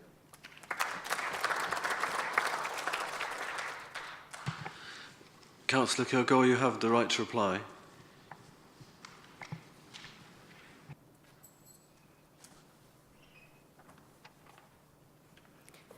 Thank you, Lord Mayor. Clearly this is a subject that people feel very passionately about, and rightly so, and I'm assuming this cross-chamber agreement.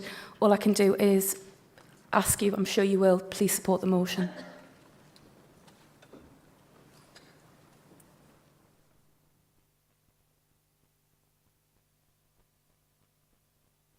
Does Council agree with the motion? Yes. Thank you. We have one notice of motion still on the agenda. We need to deal with the remaining item of business in accordance with Standing Order 19. Can I just ask Councillor Schofield if you wish to have this notice of motion considered this evening without any debate or deferred?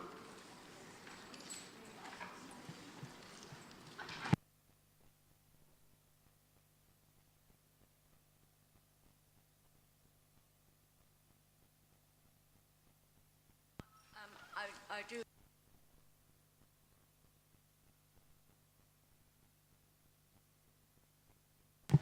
Deferred till the next meeting in February. Okay, thank you.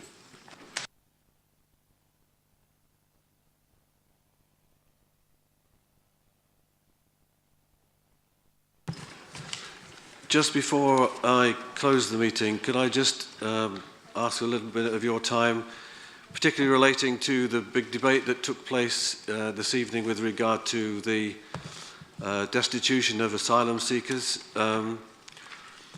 Both the charities that I'm supporting in my year of office, Mental Health Concerns and Action Foundation,